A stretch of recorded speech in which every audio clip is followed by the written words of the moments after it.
You know, whenever we try to understand how a country operates, we usually just naturally look at the surface level stuff like its constitution or maybe the legal code or how the courts are structured. Right? The obvious institutes. Exactly. We think of those as the foundational elements. But really, if you think about it, those are just the software applications running on top of something much deeper. For sure. The hardware, so to speak. Yeah, or like the root code, the underlying programming that actually dictates whether a nation is going to thrive or stagnate or just completely collapse. And that root code is something much less tangible.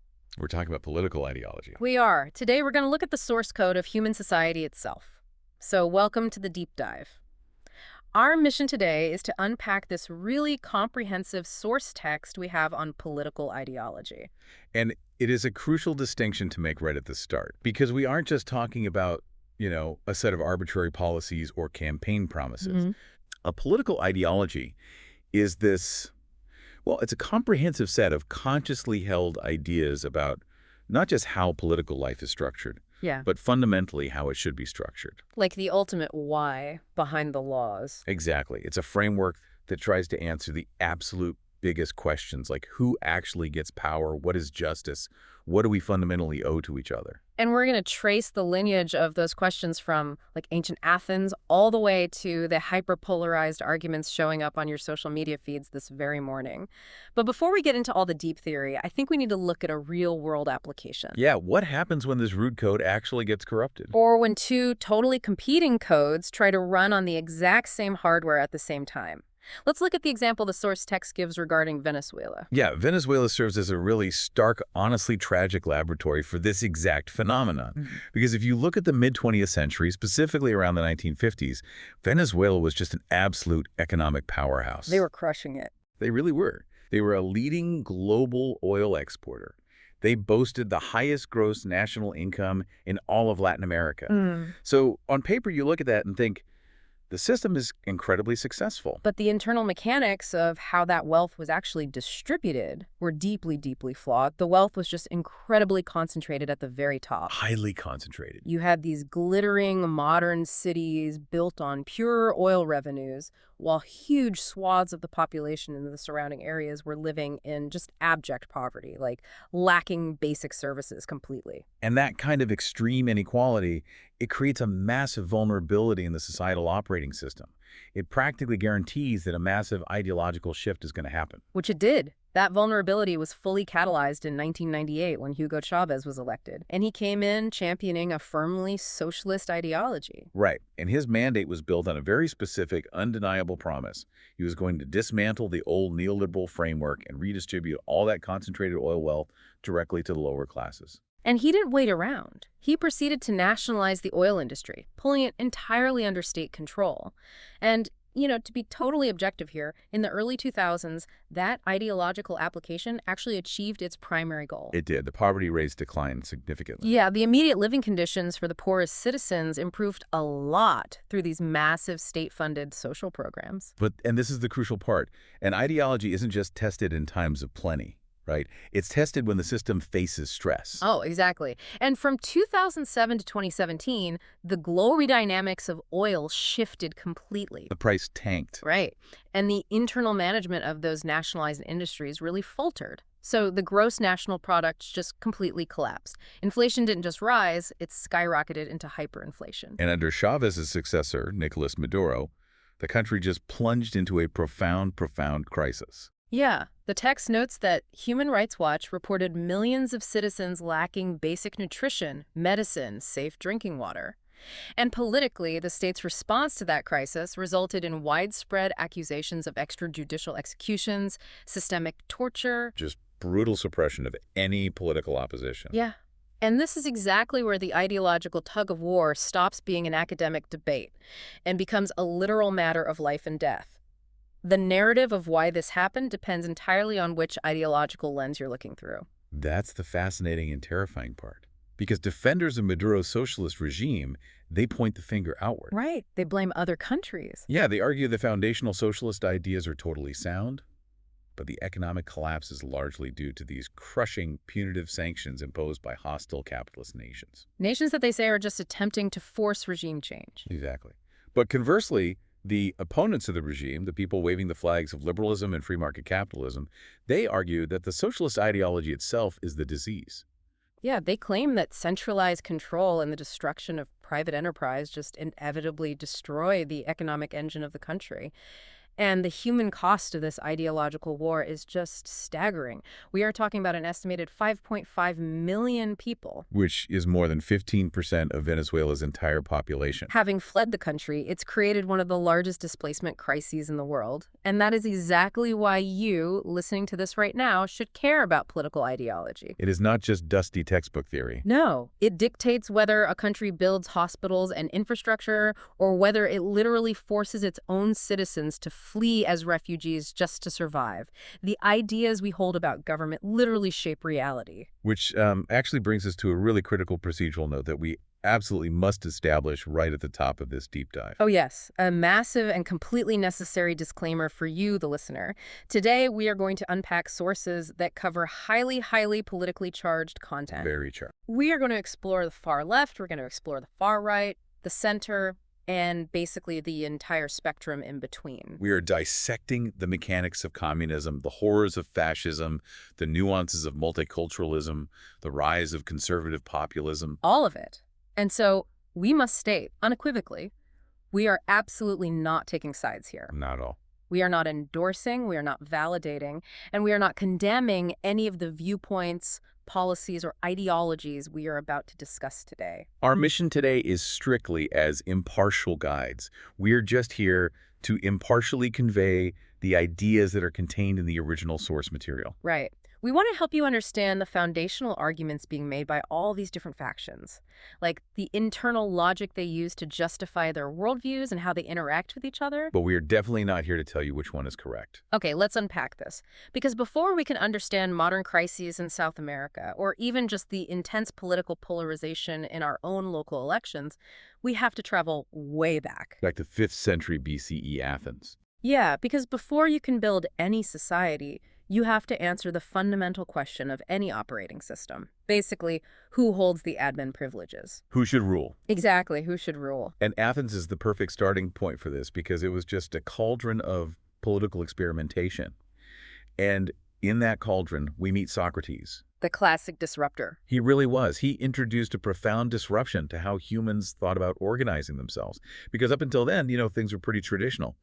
But Socrates argued for a radical reliance on pure reason. Right. He believed we should only accept ideas about justice and governance as true if they can actually withstand rigorous criticism, intense debate, and be stated with absolute clarity. And then Socrates' student Plato took that complete obsession with reason and applied it directly to the mechanics of government. In his masterwork, The Republic. Right. And when Plato looked around at the Athenian democracy, which, let's remember, had actually just sentenced his mentor Socrates to death, he essentially decided that putting average people in charge of the state was a catastrophic error. Yeah, Plato's critique of democracy was heavily rooted in epistemology. Which is the study of how we know what is true, right? Exactly.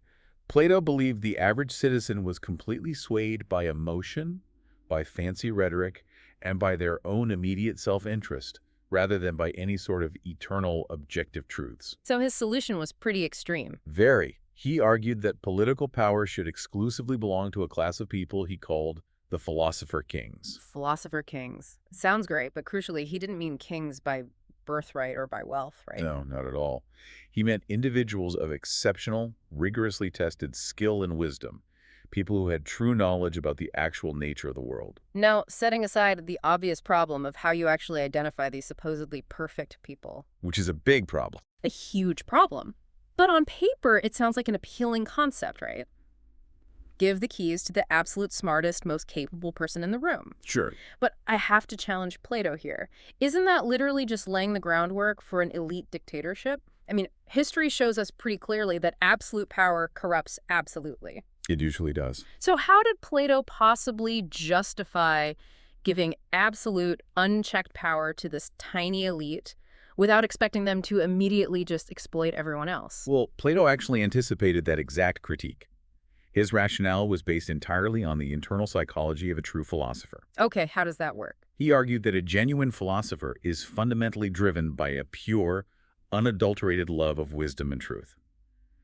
Because their highest pleasure is intellectual and spiritual, he thought they would be entirely immune to the base temptations of material corruption. So they just wouldn't care about the money. Right. They wouldn't care about hoarding wealth or living in luxury or exercising power just to stroke their own egos. He claimed they would only accept the heavy burden of ruling because they know they are the literal only ones capable of ordering society according to objective justice. Okay, so the entire system relies on finding humans who are practically demigods of virtue. Pretty much. It's really no wonder that his own student, Aristotle, stepped up and introduced a massive dose of pragmatism to this whole thing. Aristotle was much more grounded. Yeah, he looked at Plato's utopian vision and was just deeply skeptical about human nature. He was obsessed with the actual mechanics of corruption. Aristotle was the great categorizer of the ancient world. He basically looked at all the real-world governments around him and classified them by two metrics: who ruled and in whose interest they ruled. Okay. He identified three ideal forms of government, but then he identified a dark, corrupted mirror version for each one of those. Break those down for us. So first, rule by one wise person, a monarchy. Theoretically excellent. But Aristotle noted it almost always degrades into a tyranny, where the single ruler exploits the state for their own selfish desires. Makes sense. Second, rule by a virtuous few, an aristocracy. That sounds like Plato's ideal, right? Yeah, the philosopher kings. Exactly. But Aristotle observed that it inevitably devolves into an oligarchy. Where a small group of wealthy elites just rig the economic system to enrich themselves at the expense of everyone else. Exactly. And this leads to his third and probably most resonant critique for modern listeners. He analyzed rule by the many a democracy. Which sounds completely fair to us today. It does. But Aristotle harbored a deep, deep fear that a pure democracy would always degrade into mob rule. Because of human nature again. Right. He worried the majority, who are usually driven by poverty and immediate need, would simply vote to confiscate the property of the minority. They would destroy the rule of law and collapse the whole state into chaos. So wait, if Aristotle believes that every single structure, rule by one, rule by few, or rule by many, is inherently prone to catastrophic corruption, what is his mechanical solution? Who actually gets to drive the car? He advocated for a blended, highly pragmatic system he called a politia. And the foundational bedrock of a politia wasn't a philosopher king, and it wasn't the poorest masses, it was the middle class. Think about the implications of that for a second. If you turn on the television today, like right now, every single political candidate, regardless of their party, constantly panders to the middle class. Oh, constantly. They call them the backbone of the nation, the engine of the economy.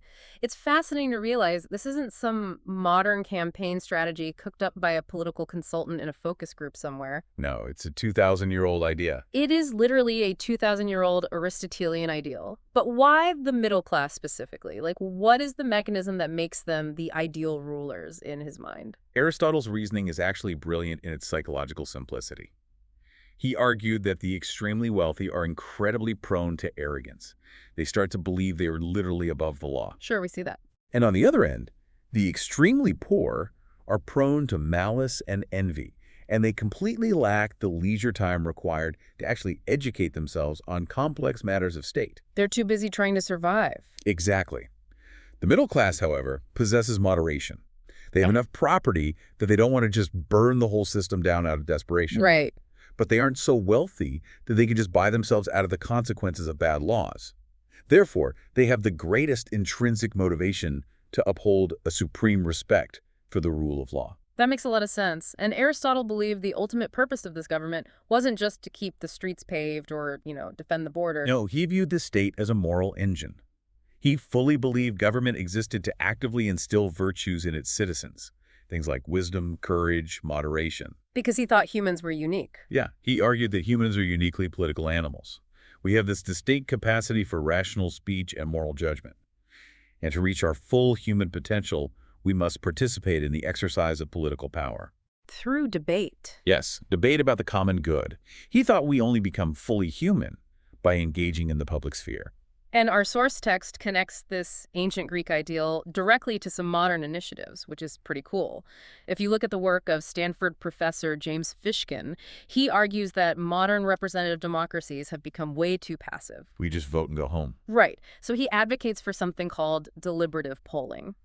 He wants to use modern technology and structured forums to massively expand direct citizen debate on complex issues. He is essentially trying to scale up Aristotle's vision of citizen virtue, but applying it to a nation of hundreds of millions of people. It's a massive attempt to reclaim the idea that politics should elevate the citizen. But as our text illustrates, the focus of political ideology definitely did not stay on virtue forever. No, it took a very dark turn. Yeah, if we jump forward a couple thousand years to 17th century Europe, the entire foundation of the conversation shifts radically. We move completely away from the Greek pursuit of human potential and pivot entirely to the desperate, bloody pursuit of survival. And to really understand that shift, you have to understand the environment of Europe at that time. Yeah. We are coming out of an era that was heavily influenced by early Christian thinkers. Like Tertullian. Right. Thinkers who argued that human reason was fundamentally flawed and should be completely secondary to divine revelation. The political order was supposed to be dictated directly by the Bible and the Church. But by the 1600s, that theological operating system had completely broken down. It had plunged Europe into incredibly bloody, protracted religious and civil wars. And the absolute devastation of the English Civil War is the crucial backdrop here. Enter Thomas Hobbes. Yes. Hobbes looks at the decapitation of the English king. He looks at the horrific slaughter in the streets, and he realizes that relying on ancient Greek virtue, or divine right, is just no longer keeping people alive. So he decides we need an entirely new, secular, mechanical blueprint for society. Exactly. And he sets up this new blueprint by asking a really terrifying hypothetical question. He asks, what happens if you strip away all laws, all police, all government? What happens when the system is completely deleted? Yes. He calls this hypothetical baseline the state of nature. And Hobbes' state of nature is arguably the most pessimistic view of humanity ever put to paper. It's incredibly bleak. He famously described life in this state as solitary, poor, nasty, brutish, and short. Yeah, he argued that human beings are roughly equal in physical and mental capacity, which means essentially anyone can kill anyone else. Even the strongest guy has to sleep eventually. Exactly. And because we all have this biological drive to survive and acquire resources, the state of nature naturally devolves into a state of perpetual war of every man against every man. But Hobbes wasn't just saying people are mindless, bloodthirsty monsters, right? He acknowledged that humans do have reason. He did. He said we can use our reason to discover what he called laws of nature. Which are basically basic logical rules that would guarantee peace, like treat others as you want to be treated or keep your promises. Right. But, and here's the brilliant, incredibly dark mechanic of Hobbes' theory. In the state of nature, following those logical rules will actually get you killed. Wait, following the rules gets you killed. Explain that. That is the core of his entire argument. If there is no overarching authority to actually enforce the rules, laying down your weapons and offering someone a handshake makes you incredibly vulnerable. Because you can't trust them. Precisely. If you try to be peaceful, the one guy who decides not to follow the rules will simply kill you and take all your food. Therefore, your own rational self-interest dictates that you must strike first. Oh, wow. So it's a tragic arms race. Reason literally forces everyone into constant violence out of sheer paranoia. Exactly. So if Hobbes believes we are forever trapped in this violent rational paranoia, his solution has to be extreme. Right. He argues we need a completely terrifying entity to force us to behave. He calls this entity the Leviathan.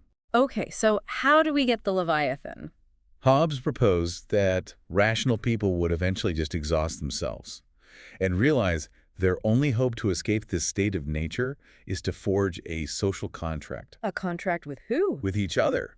Every single person agrees to hand over almost limitless power and all their natural rights to a single massive governmental sovereign, the Leviathan.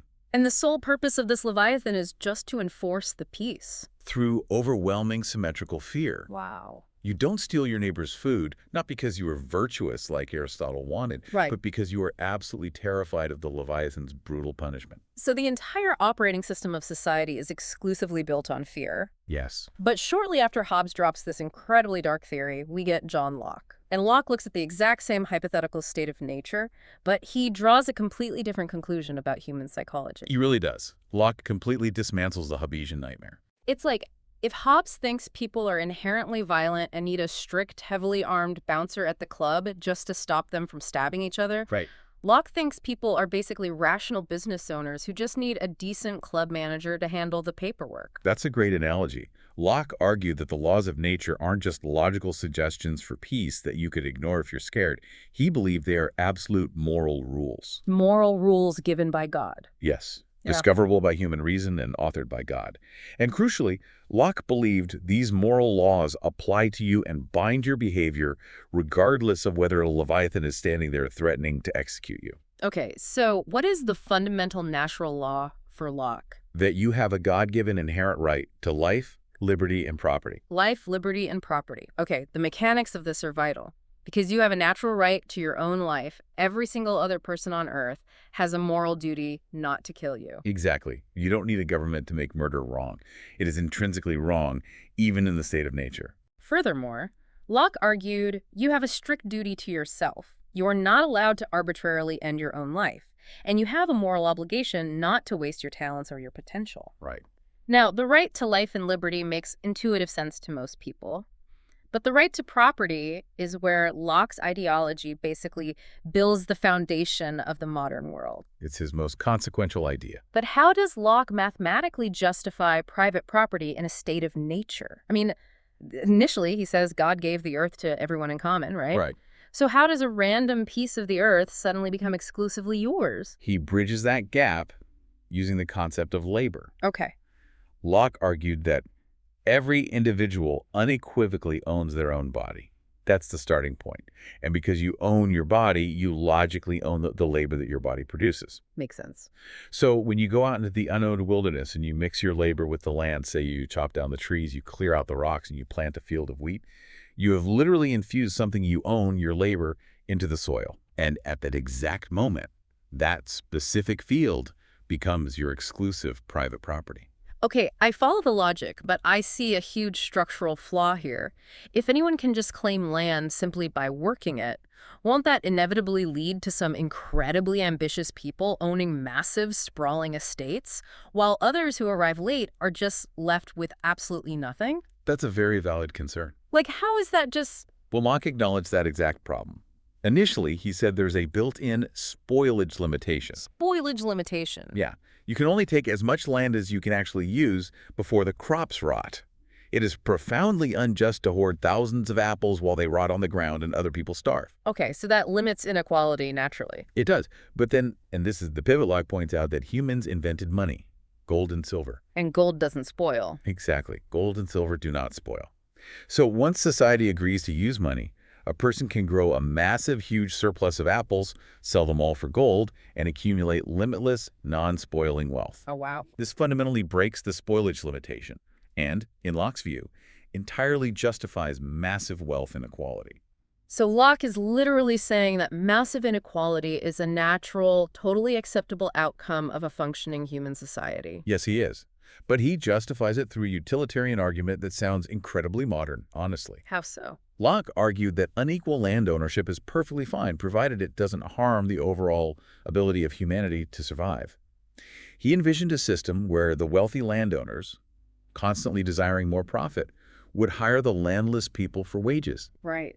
And this continuous, relentless drive for profit and agricultural improvement would result in a massive exponential increase in the overall production of goods. So the inequality acts as an engine. Yeah. It produces so much surplus wealth that a landless wage laborer in a capitalist society actually has a higher standard of living than a king in a primitive society. That is the exact mechanism Locke proposed.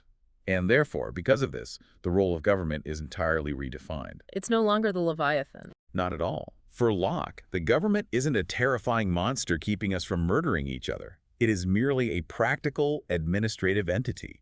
It's created by the social contract solely to act as an impartial judge and to protect our natural rights and our private property. And the most radical part of Locke's theory. If the government fails to protect your property, or if it oversteps its bounds, the social contract is void. Completely void. And the people have the moral right of revolution to violently overthrow it. Which is exactly what happened. Yeah, you can trace a direct, unbroken line from Locke's 17th century theories on labor and property straight to the Declaration of Independence and, frankly, to the foundations of global capitalism. Absolutely. The text highlights how the Scottish philosopher Adam Smith basically took Locke's localized ideas and scaled them up to a planetary level in 1776. With his book, The Wealth of Nations. Right. Because prior to Smith, the dominant economic operating system was mercantilism. Which was terrible. It was a zero-sum mentality. Nations hoarded gold, they slapped massive tariffs on imported goods, and they genuinely believed that to make their nation rich, they had to actively crush the economies of all their neighbors. Smith argued that mercantilism was just economically illiterate. He took Locke's premise that free exchange creates mutual prosperity and applied it internationally. Through the concept of comparative advantage. Let's break that down for the listener because it's so important. Sure. Let's say the climate in France makes it incredibly efficient at producing wine, and the terrain in England makes it highly efficient at producing wool. Okay. Smith argued they shouldn't waste resources trying to do both poorly. And they certainly shouldn't tax each other's goods into oblivion. Right, because that just makes everything more expensive for everyone. Exactly. Smith mathematically demonstrated that if both nations specialize in what they do best, and then they trade completely freely without any tariffs, the overall wealth and standard of living in both nations will rise. So, free trade, guided by the invisible hand of self-interest, creates a globally optimized system. That's the theory. But just as Locke and Smith are laying down the intellectual concrete for modern free market capitalism, a philosopher named Jean-Jacques Rousseau emerges. And he completely attacks the foundation. Yeah. Rousseau looks at Locke's defense of private property and sees it as the greatest tragedy in human history. Rousseau is a fascinating counterweight here. He doesn't view the state of nature as just a neat little thought experiment. He views it as an actual anthropological reality. And his famous conclusion is stark. He writes, "Man is born free, and everywhere he is in chains." Such a famous line. But what specifically are the chains? Like, who put them there? The chains are the psychological and social structures that are created by private property. Wait, property is the chain? Yes. Rousseau argued that in the original state of nature, humans were actually independent, compassionate, and generally peaceful. We didn't need anything from anyone else. So it ruined it. The moment the first person fenced off a piece of land and said, "This is mine," everything fell apart. The invention of property birthed the desire for wealth, and the desire for wealth birthed the desire for status and the need to be better than your neighbor. Oh, I see. This toxic competition enslaved us psychologically to the opinions of others. And mechanically, it led to the creation of oppressive governments that were designed solely to protect the property of the rich from the envy of the poor. So if Rousseau believes we are completely trapped by this system of property and envy, how does he suggest we escape it? I mean, we obviously can't just abandon civilization and go back to living in the woods. No, we can't. His solution is a radical, almost utopian form of democracy. He proposes a brand new social contract. How does it work? Under his contract, citizens do not just elect representatives to go off and make decisions for them. Instead, the people must physically assemble and determine the laws themselves. Direct democracy. Very direct. And these laws must be universally applicable, meaning absolutely no special exemptions for the rich or the powerful. When this assembly functions correctly, Rousseau believed it would discover what he called the general will. The general will, that's a really tricky concept. It's not just a simple majority vote, is it? No, it's much deeper than that. A majority vote is just a collection of private, selfish interests. 51% of people voting for what they personally want. Right. The general will is what the society would choose if every single person perfectly prioritized the true common good of the community over their own selfish desires. But that requires a staggering amount of social cohesion. I mean, how on earth do you get millions of naturally selfish people to just suppress their own egos and agree on the abstract common good? Rousseau recognized that massive structural challenge. He argued that to actually make this work, society needs a charismatic lawgiver to cultivate what he called a civil religion. A civil religion? Does he mean like a literal church? Not necessarily a belief in a literal God. It is a deeply engineered, society-wide sentiment of patriotism. It involves shared festivals, shared civic duties, and rituals that deeply bind the citizens together.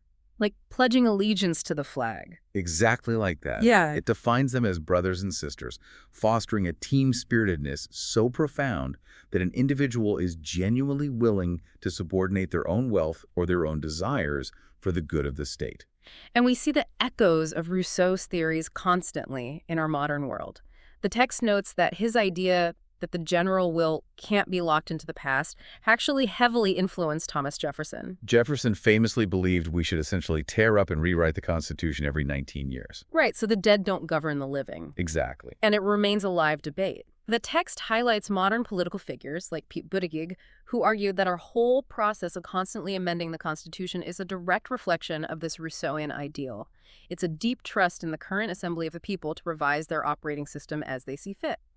The text even connects Rousseau to the highly contentious modern debate over school vouchers, which I find fascinating. Oh, it's a perfect example of his ongoing relevance, because Rousseau was absolutely terrified that competing loyalties would fracture the general will. Right. If a citizen is more loyal to their specific church or their private faction than they are to the state, the social cohesion collapses. Which brings us to vouchers. Right. Today, when state legislatures propose giving public tax dollars to parents as vouchers to send their children to private, often religious schools, the opposition arguments are deeply Rousseauian. Opponents argue that publicly funding segregated ideological education literally subsidizes societal division. Yeah, they fear it destroys the unified civic identity and the shared reality that the public school system is supposed to foster. Exactly. Okay, so let's follow the timeline here. In the West, Locke's ideas ultimately win the foundational argument. They do. His concepts form the bedrock of what we now call classical liberalism. And that is an ideology defined by a defense of private property, free market capitalism, natural rights, and strictly limited government. This is the operating system that fueled the American Revolution and reshaped the entire globe. But as we move into the 19th and 20th centuries, as societies rapidly industrialize, this system faces immense stress tests. The pendulum has to swing. It does. Classical liberalism was forced to stretch and adapt to these crazy new realities. And one of the most profound internal adaptations came from the philosopher John Stuart Mill in 1859. With his highly influential essay on liberty. Yes, Mill took the classical liberal idea of freedom and pushed it into a realm of radical individualism. He introduces what we now call the harm principle. The mechanics of it are incredibly straightforward, but so powerful. He basically says, society and the government have absolutely no right to interfere with the behavior of an adult, even if that behavior is deeply immoral or physically self-destructive, so long as it does not cause direct physical harm to another non-consenting person. That's the rule. But I really need to stop and analyze how massive a philosophical leap this actually is. Let's look back at Locke for a second. Okay. Locke said natural law comes from God, and therefore you have a strict divine duty to preserve your own life and not waste your talents. True. A century later, Mill comes along and essentially says, actually, go ahead and drink yourself to death or ruin your life however you see fit, as long as you don't punch your neighbor while doing it. It's a huge shift. How did classical liberalism reconcile this massive shift away from moral duty toward pure, unadulterated individual autonomy? It is a profound pivot, but Mill justified it not through theology, but through epistemology. There's that word again. Right, how we know things. He didn't focus on what God wanted. He focused on how society discovers truth. Mill argued that human beings are deeply fallible. We make mistakes. Constantly. Yeah. And the majority is often wildly wrong. Therefore, the only way society progresses, the only way we discover better ways to live, is through absolute freedom of thought and absolute freedom of action. He called them experiments in living, right? Yes. So even if someone is making a terrible mistake, their freedom to make that mistake is mathematically necessary for the overall progress of society. Exactly. He argued that the intrinsic societal value of personal liberty was so high that it completely overrode Locke's duty of self-preservation. And this logic became the undeniable bedrock for expanding civil rights. Absolutely. Because if you accept Mill's premise that every individual is the absolute best judge of their own interests, then you can no longer justify excluding people from the political process. Which perfectly explains the massive historical expansion of suffrage that followed. Right. You go from the Founding Fathers structuring a system where only property-owning white men can vote, to Benjamin Franklin pushing for all adult white men. and eventually leading to the massive ideological shifts of the 15th Amendment granting the vote to black men and the 19th Amendment granting it to women. The liberal operating system was updating its code to recognize more and more users as fully autonomous individuals. But while the social hardware of liberalism was expanding, the economic hardware suffered a catastrophic failure. 1929. Yes. In 1929, the global economy crashed into the Great Depression. The scale of the devastation is just hard to overstate. We were talking about 25% unemployment in the United States, red lines, complete systemic collapse. And up until that point, the prevailing economic theory of classical liberalism was that the free market was a self-correcting machine. Right. If there was a downturn, the theory was that prices would adjust, wages would fall, and the market would just naturally bounce back on its own. But the Depression proved that while the market might eventually self-correct in the long run, in the short run, the human suffering is completely unsustainable. As Keynes said, in the long run, we are all dead. Exactly. The political reality was that millions of starving citizens will not wait 10 years for the market to magically find equilibrium. So President Franklin D. Roosevelt steps in, and he fundamentally alters the liberal operating system with the New Deal. He initiates massive government intervention. Huge intervention. He creates the FDIC to ensure private bank deposits so people literally stop panicking and pulling their money out. He creates the Federal Housing Administration to stabilize mortgages. He institutes Social Security to guarantee income for the elderly. He drastically expands the size, the scope, and the regulatory power of the federal government. To really understand the evolution of ideology here, we have to understand FDR's underlying motivation. Because FDR was not a socialist. No, not at all. His goal was not to destroy classical liberalism or to dismantle capitalism. He expanded the power of the government specifically to save capitalism. Because he was looking across the Atlantic, he was seeing what was happening in Europe. He knew that if the American people were left to starve, they would likely turn to the extreme authoritarian ideologies that were currently rising in Germany or Russia. Exactly. He built a massive government safety net specifically to prevent the population from burning the whole liberal house down. That is the crucial context. But, and this is important, not everyone agreed that this massive expansion of state power was a safe update to the system. Enter F.A. Hayek. Yes, a brilliant economist who looked at FDR's New Deal and the rising welfare states in Europe and sounded a massive historical alarm. Hayek writes his seminal book, The Road to Serfdom. A classic. And he essentially argues, yes, a safety net sounds compassionate, but the mechanics of what you are doing are incredibly dangerous. How? He said, once you give the government the power to heavily regulate and intervene in the economy, you inevitably create a massive entrenched bureaucracy, and that bureaucracy is entirely unaccountable to the voters. Because you can't vote out a mid-level bureaucrat. Right. Hayek was terrified of the slippery slope from government regulation to a fully planned command economy. He believed that centralized economic planning was not just inefficient. He thought it was physically impossible and politically tyrannical. And his core argument against the command economy rests on a specific economic mechanism. Price signals. Yes, the function of price signals. Let's deeply unpack price signals, because understanding this concept is really fundamental to understanding how market ideologies work. How does Hayek actually view a price? Well, in a free market, prices are not arbitrary numbers set by some boss in a boardroom. They are dynamic signals determined by billions of daily interactions of supply and demand. Give me an example. Okay, if a specific material, say copper, suddenly becomes scarce, the price of copper goes up. That high price instantly sends a signal across the entire economy. Like a flare going up. Exactly. It tells producers, hey, figure out how to mine more copper. It's highly profitable right now. And it simultaneously tells manufacturers, copper is really expensive. Try to invent alternatives like fiber optics. And conversely, if there's an overabundance of wheat, the price drops, signaling farmers to plant something else next season. Right.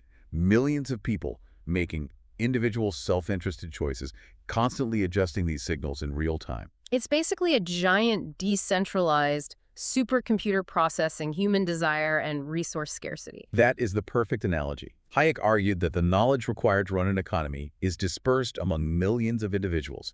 No government bureaucracy, no matter how intelligent or well-intentioned, could ever possibly gather, process, and act upon all the microscopic, ever-changing information contained in those millions of price signals.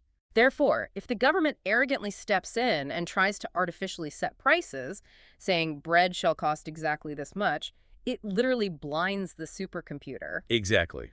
Without accurate price signals, a centrally planned economy will inevitably produce millions of tons of steel that nobody actually needs, while simultaneously failing to produce enough food to feed the population. Which leads to generalized poverty. But Hayek's warning went way beyond just economics. He warned that when the government's economic plans inevitably fail because they're blind, the central planners will demand more political power to force the citizens to comply with the broken plan. Oh, wow. He argued that economic control necessitates political control, leading society step by step down a road to serfdom, which is basically a new form of totalitarian tyranny. Okay, so while figures like FDR and Hayek are intensely debating how to tweak, expand, or restrict the liberal operating system in the West, the rest of the world is experiencing massive, catastrophic ideological earthquakes. Yes. During the 20th century, we see the rise of entirely new, aggressive operating systems that completely reject the premise of liberalism altogether. And as we transition into this section, I think it's vital to just reiterate our position as impartial guides here. Absolutely. We are now venturing into the mechanics of ideologies that have caused unimaginable suffering, genocide, and global war. Right. We are analyzing these frameworks strictly as historical and political theories. We're unpacking the cold internal logic of how they were designed to function without taking sides or endorsing any of the horrific violence associated with them. So let's start by unpacking Marxism. Karl Marx and Friedrich Engels.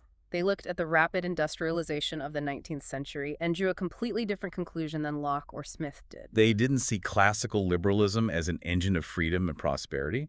They saw it as an unstable machine mathematically programmed for its own inevitable self-destruction. And one of the foundational shifts Marx made was rejecting the concept of nationalism entirely. Which was huge at the time. Yeah, while contemporary thinkers like Johann Gottfried von Herder were actively celebrating the deep cultural roots of national identity, Marx argued that nationalism was a deliberate trick. He called it a fabricated distraction. It was designed by the wealthy to keep the impoverished English factory worker from realizing he actually had more in common with the impoverished German factory worker than he did with the English factory owner. So if nationalism is just a distraction, what is the core reality for Marx? Like, how did he map out the inevitable doom of capitalism? Because he laid out a very specific mechanical chain of causality. He did. It starts with the absolute basic premise of a free market, ruthless competition. Okay. To survive against competitors, factory owners are constantly forced to lower the price of their goods. But the only way to lower prices while maintaining your profits is to cut your labor costs. So you invest heavily in labor-saving machinery. Automation. Exactly. But the introduction of a new machine means the factory needs fewer workers, so people are fired. And for the workers who actually manage to keep their jobs, their wages are continually driven down to the absolute minimum required for survival. Because there is now a massive pool of unemployed people standing outside the factory, willing to take their jobs for less. Right. Marx argued this mathematical dynamic inevitably destroys the middle class entirely. The society polarizes into two extreme camps. A tiny, incredibly wealthy class of owners, the bourgeoisie, and a massive, swelling, impoverished underclass of workers, the proletariat. Capitalism essentially creates a massive army of its own gravediggers. That's a great way to put it, yes. Yeah. Marx predicted that eventually the misery would become so acute that the proletariat would wake up. They'd look around, realize they outnumber their oppressors 1,000 to 1, and achieve what he called class consciousness. And this shared realization would instantly spark a violent global revolution where the workers forcibly seized the factories, the land, and the entire apparatus of the state. But Marx didn't argue that society would just wake up the next morning in a perfect utopia, right? He outlined a pretty brutal transition phase. He did. He stated there would need to be a temporary transitional government called the dictatorship of the proletariat. Dictatorship doesn't sound very utopian. No.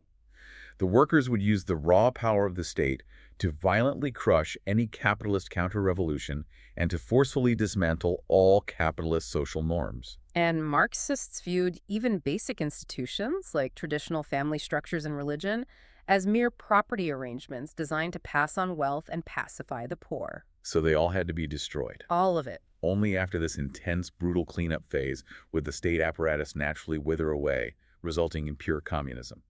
A classless, stateless society of perfect equality and creative freedom. Where resources are distributed from each according to his ability to each according to his needs. Exactly. Okay, but this brings us to the million-dollar historical question. The one that frustrated generations of Marxists.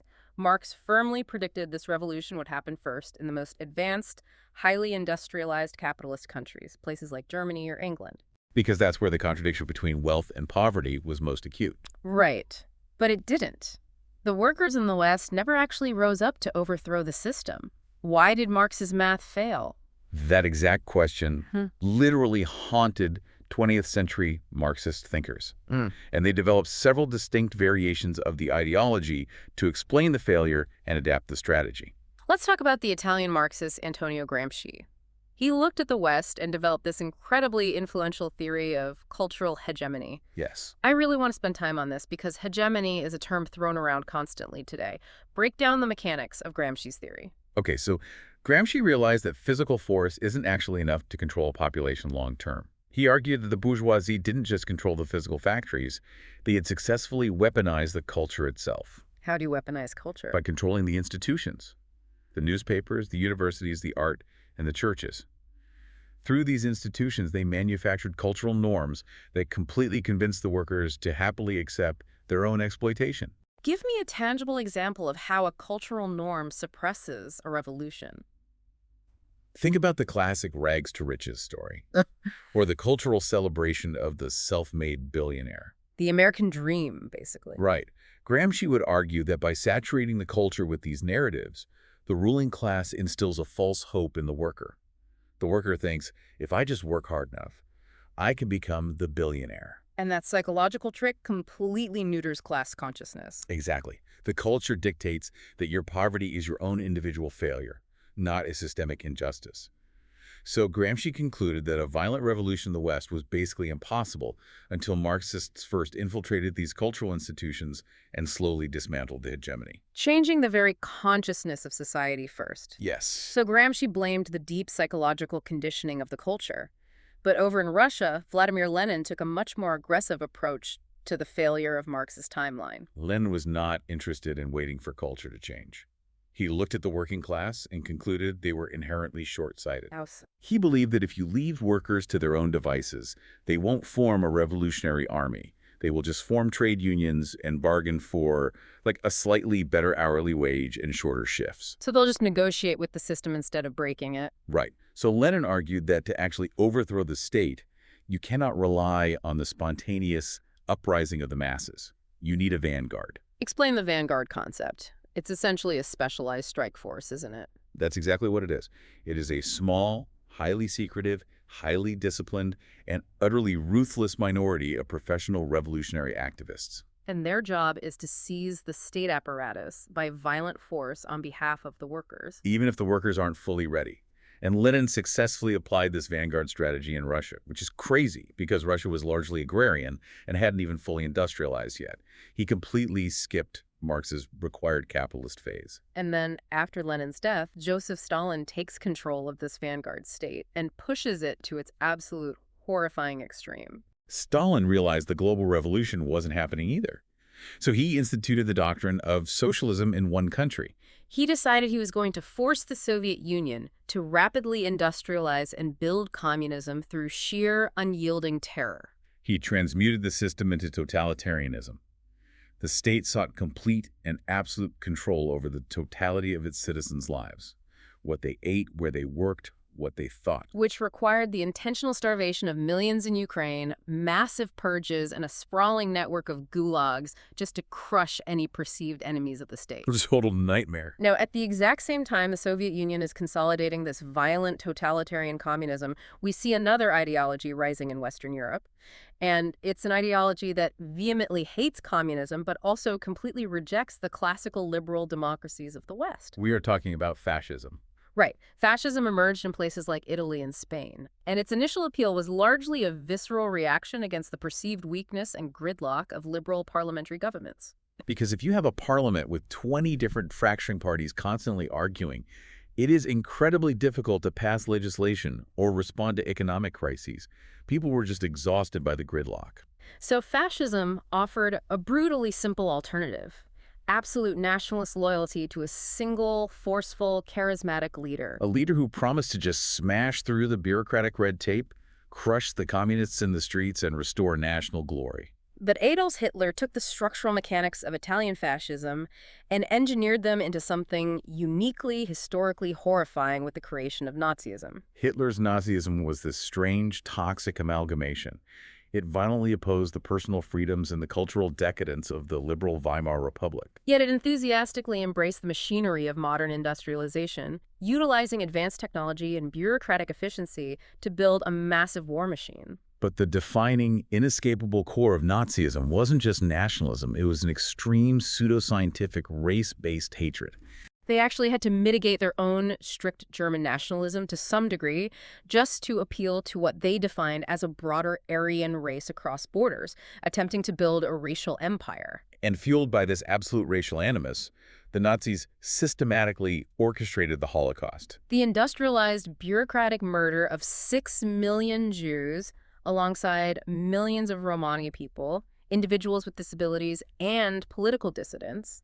It stands as the most horrific implementation of ideological hatred in human history. It is an operating system built exclusively on hierarchy and extermination. Now, the source text also makes a point to distinguish between totalitarianism like Stalin and Hitler and a middle ground of repression that existed in the 20th century, which is authoritarianism. It's an important structural distinction to make. Consider Antonio Salazar's regime in Portugal. Okay, what did he do? Salazar instituted an authoritarian state. Mm-hmm. He completely eliminated political freedom. The citizens could not vote him out. They could not form opposition political parties, and the press was heavily censored. But unlike Stalin or Hitler, Salazar did not seek total control over the everyday lives of the citizens. He allowed a substantial degree of personal and economic freedom, provided it didn't threaten his political monopoly. Right, he even maintained Portugal's neutrality during World War II and offered a haven for thousands of Jewish refugees fleeing the Nazis. So the deal in an authoritarian state is basically stay out of politics and the government will leave your private business alone. How did a leader like Salazar philosophically justify stripping away political rights? He utilized a profoundly cynical, paternalistic justification. He argued that democratic populations are inherently volatile and easily manipulated by demagogues. Like Aristotle's mob rule fear. Exactly. He pointed to the chaos across Europe and claimed that if you gave the Portuguese people the freedom to vote, they would be swept up by passions and foolishly choose either the horrific racism of the fascists or the totalitarian terror of the communists. So he justified his authoritarian rule as the necessary, steady hand keeping the country safe from its own worst impulses. And the text points out that this specific ideological logic is still highly prevalent today. It cites Abdel Fattah el-Sisi in Egypt, who seized power and fundamentally operates on the exact same premise. That the general population simply cannot be trusted to select appropriate, stable leaders in a highly volatile region. It is a very persistent model of governance. And when we look at models of governance that have evolved over the last century, we absolutely have to look deeply at contemporary China. The nation is still governed by the Chinese Communist Party, but the ideological underpinnings have gone through radical structural shifts. Massive shifts. It starts with Mao Zedong. Mao took Marx and Lenin and basically tweaked the formula for the Chinese reality. He had to. He recognized China didn't have a massive industrial working class, so he centered the revolution on the millions of poor agrarian peasants. He believed in violent, continuous class struggle, which culminated in the Cultural Revolution, an era where he literally unleashed the youth to violently purge anyone deemed insufficiently ideologically pure. But the pivotal ideological shift happens after Mao's death in 1976. Deng Xiaoping takes leadership of the party. And he makes an incredibly pragmatic, almost paradoxical pivot. Deng recognized that decades of Maoist purges and centrally planned agriculture had left China desperately, desperately poor. They were light years away from the communist utopia of post-scarcity and plenty that Marx predicted. So Deng does the unthinkable for a communist leader. He intentionally reintroduces elements of the capitalist operating system. He allows controlled free markets, permits private property, and encourages consumerism and foreign investment. The obvious question is, how does the Communist Party justify utilizing the very engine of capitalism they are sworn to destroy? Deng's theoretical justification was that Marx was actually right about the sequence. You must have the massive productive capacity and wealth generation of capitalism first. Oh, I see. Deng argued that allowing controlled markets wasn't abandoning communism, it was utilizing a necessary temporary tool. Use the ruthless efficiency of the market to lift hundreds of millions out of poverty and build immense state wealth. Exactly. And only once the society reaches an incredibly high level of material abundance can the party finally transition the state into pure communism, where everyone's needs are effortlessly met. And today, under Xi Jinping, we see a new synthesis of this. Xi continues to utilize the global market economy, but he is rapidly tightening the Communist Party's direct political and social control over those markets and tech companies. And in a fascinating ideological twist, Xi's government actively promotes traditional Confucianism. Which is an ancient philosophy that deeply emphasizes social hierarchy, respect for authority, and strict order. Right, using it as a cultural tool to keep society disciplined and stable while they navigate this unprecedented hybrid system. It is honestly one of the most complex ideological experiments in human history. Okay, let's take a collective breath here. Good idea. We've navigated the massive ideological earthquakes of the 20th century. Following the fall of the Soviet Union, we saw what political scientists call a third wave of democratization. The West coalesced around democratic liberalism as its primary operating system. But, as we know from our own politics, this system did not stay monolithic. Not at all. Over the last few decades, it fractured into two dominant, deeply opposed camps within the liberal framework, the center-right and the center-left. And it's vital to note that both of these center camps operate strictly within the foundational bounds of classical liberalism. They both generally accept the necessity of free market capitalism, the existence of private property, and the basic structure of representative democracy. But they diverge fundamentally on how that system should be tuned and what its ultimate goals are. So let's examine the center-right first, which forms the historical intellectual core of the modern Republican Party in the U.S. The defining philosophical framework here is known as fusionism. Fusionism. It sounds like an unstable chemical reaction. What exactly is being fused together? It's the deliberate marriage of two distinct and honestly sometimes contradictory philosophies: moderate economic libertarianism and moderate social conservatism. Let's break down the economic side first. Economic libertarianism dictates that the government should generally get out of the way of the free market. It advocates for low taxes, massive deregulation, and a reliance on individual enterprise. But the text makes a really interesting point to note that historically, this center-right ideology strongly supported free trade, the offshoring of jobs, and even relatively open borders for labor. Which seems counterintuitive today. Why would a conservative movement historically support offshoring? Because pure economic libertarianism views the market globally. From a purely libertarian perspective, capital and labor should move as freely as possible to find maximum efficiency. Okay, so if a multinational corporation determines it can manufacture its goods much cheaper in Mexico or Southeast Asia than in Ohio, the center-right economic view traditionally holds that the corporation has a fiduciary duty to its shareholders to move, and the government has no moral right to force them to stay. They believe this global efficiency ultimately leads to cheaper goods for everyone. now, they are moderate libertarians. They aren't anarchists. They generally accept the existence of basic safety nets like Medicare.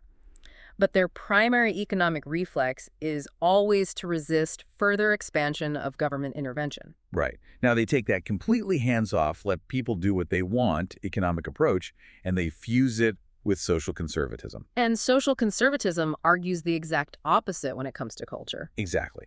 It argues that the government, particularly at the local level, absolutely should have a role in upholding traditional morality, often based on natural law theory or deep-seated historical customs. That is the inherent tension of fusionism.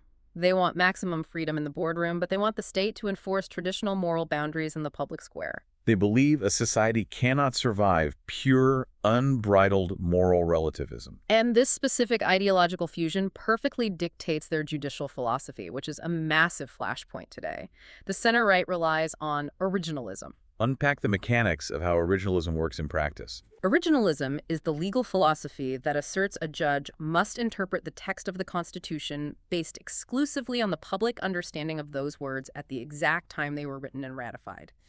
You simply cannot inject modern moral sentiments into the 18th century text. The source text mentions Supreme Court Justice Neil Gorsuch as a prominent modern defender of this view. Give me an example of how this applies to the friction between freedom and morality. Let's look at the issue of obscenity. If a local socially conservative community votes to ban certain types of pornography to protect what they view as traditional morality, an originalist would likely argue the Constitution allows them to do so. Because the founders did not conceptualize the First Amendment as protecting obscenity. Exactly. Therefore, when the Supreme Court ruled in the mid-20th century, in cases like Roth v. United States, that the First Amendment does protect certain forms of adult material, The center-right viewed that as profound judicial activism. They see it as unelected judges simply inventing new rights out of thin air, thereby stripping power away from local democratic communities to police their own moral standards. All right, so the center-right fuses free markets with traditional morality. The center-left, which represents the historical core of the Democratic Party, looks at the exact same liberal operating system, but they want to tune it in the opposite direction. The center-left accepts the wealth-generating power of capitalism, but they look at the outcomes and conclude that the free market, left completely to its own devices, naturally and inevitably creates brutal, systemic economic inequalities. They believe the government has a moral imperative to intervene and actively fix those disparities. So they don't want to abolish private property, but they want to heavily tax the winners. Right. They support high taxes on inheritances, capital gains, and high earners to fund a massive, robust state safety net. Things like universal free healthcare, subsidized childcare, and free college tuition. They want the government to aggressively soften the sharp edges of capitalism. But socially, the center-left takes a completely different path than the center-right. While the right wants to preserve traditional morality, the center-left fully embraces John Stuart Mill's harm principle.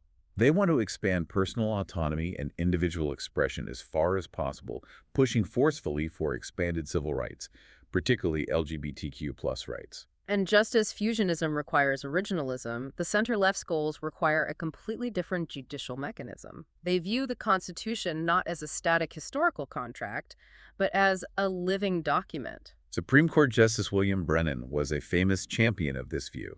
The living document theory argues that the broad, majestic phrases of the Constitution like equal protection or due process must be interpreted in light of evolving, contemporary societal understandings of justice and equality. Not frozen in the morality of 1789. Right. This is the precise mechanical justification that allows the Supreme Court to hand down a ruling like Obergefell v. Hodges, which legally recognized same-sex marriage nationwide. A living constitutionalist argues that our modern understanding of equality absolutely demands that outcome, regardless of what the founders thought about marriage. It is a fundamental disagreement over the very nature of law. And beyond the courts, we are seeing this ideological divergence fundamentally question how our actual elections should function. The center-left seems to be pushing for a system that more directly reflects the immediate aggregate will of the voters. The text explicitly points out that figures like Pete Buttigieg have proposed entirely eliminating the Electoral College. So what does this all mean?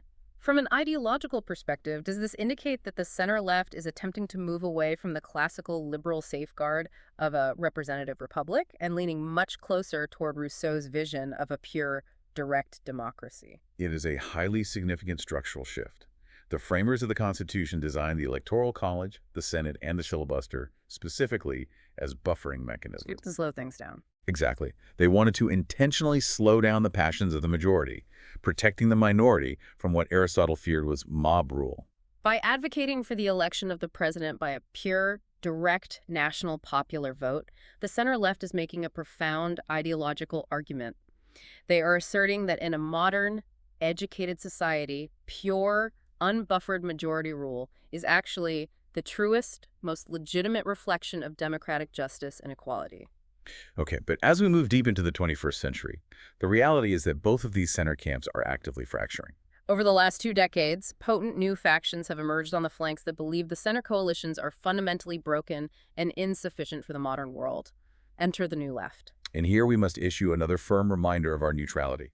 We are impartially exploring highly contemporary, intensely debated topics. We are outlining the arguments as presented by the thinkers themselves without taking sides. The New Left is not a single cohesive party.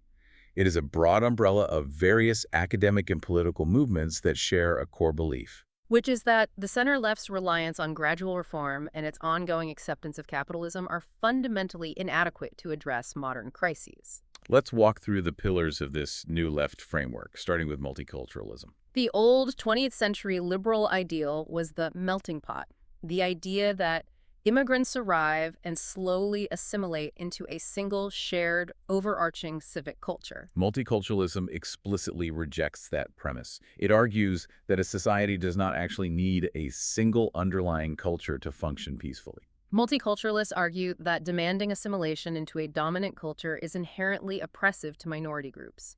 They believe that a society is actually strengthened when a diversity of cultures are encouraged to retain their distinct, unique identities, languages, and practices, coexisting alongside one another rather than blending into one homogeneous mass. The next pillar is environmentalism, which represents a massive challenge to the classical liberal operating system. Because classical liberalism, going all the way back to Locke, treats private property as a nearly sacred right.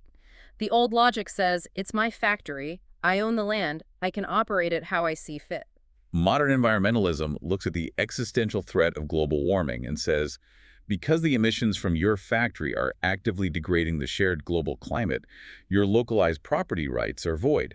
The state must strictly regulate or shut down your property to save the planet. And within this environmental framework, some thinkers push the boundaries of rights further than ever before.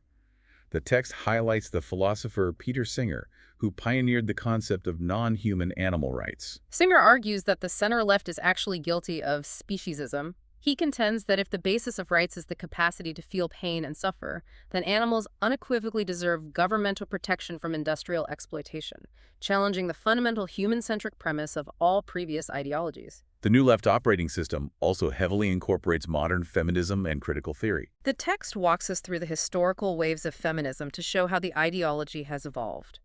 The first wave in the late 19th and early 20th centuries was focused on achieving basic classical liberal rights, the right for women to vote, to own property, and to sign contracts. The second wave, ignited by figures like Betty Friedan in the 1960s, pushed further into the social sphere, fighting for bodily autonomy, access to birth control, no-fault divorce, and equal opportunity in the workplace. But as feminism integrated into the New Left, it evolved into a third wave.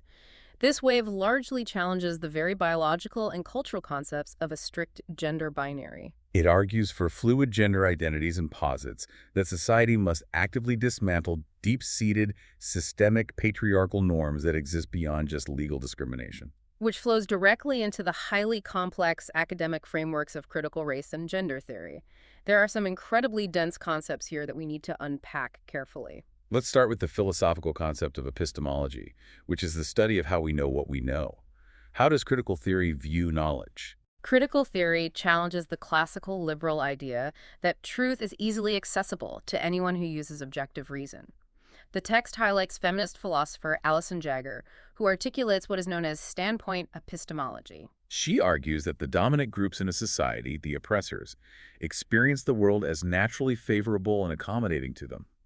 Because the system works for them, they have absolutely no motivation to look beneath the surface or understand the struggles of marginalized groups. But the marginalized groups don't have that luxury. Exactly.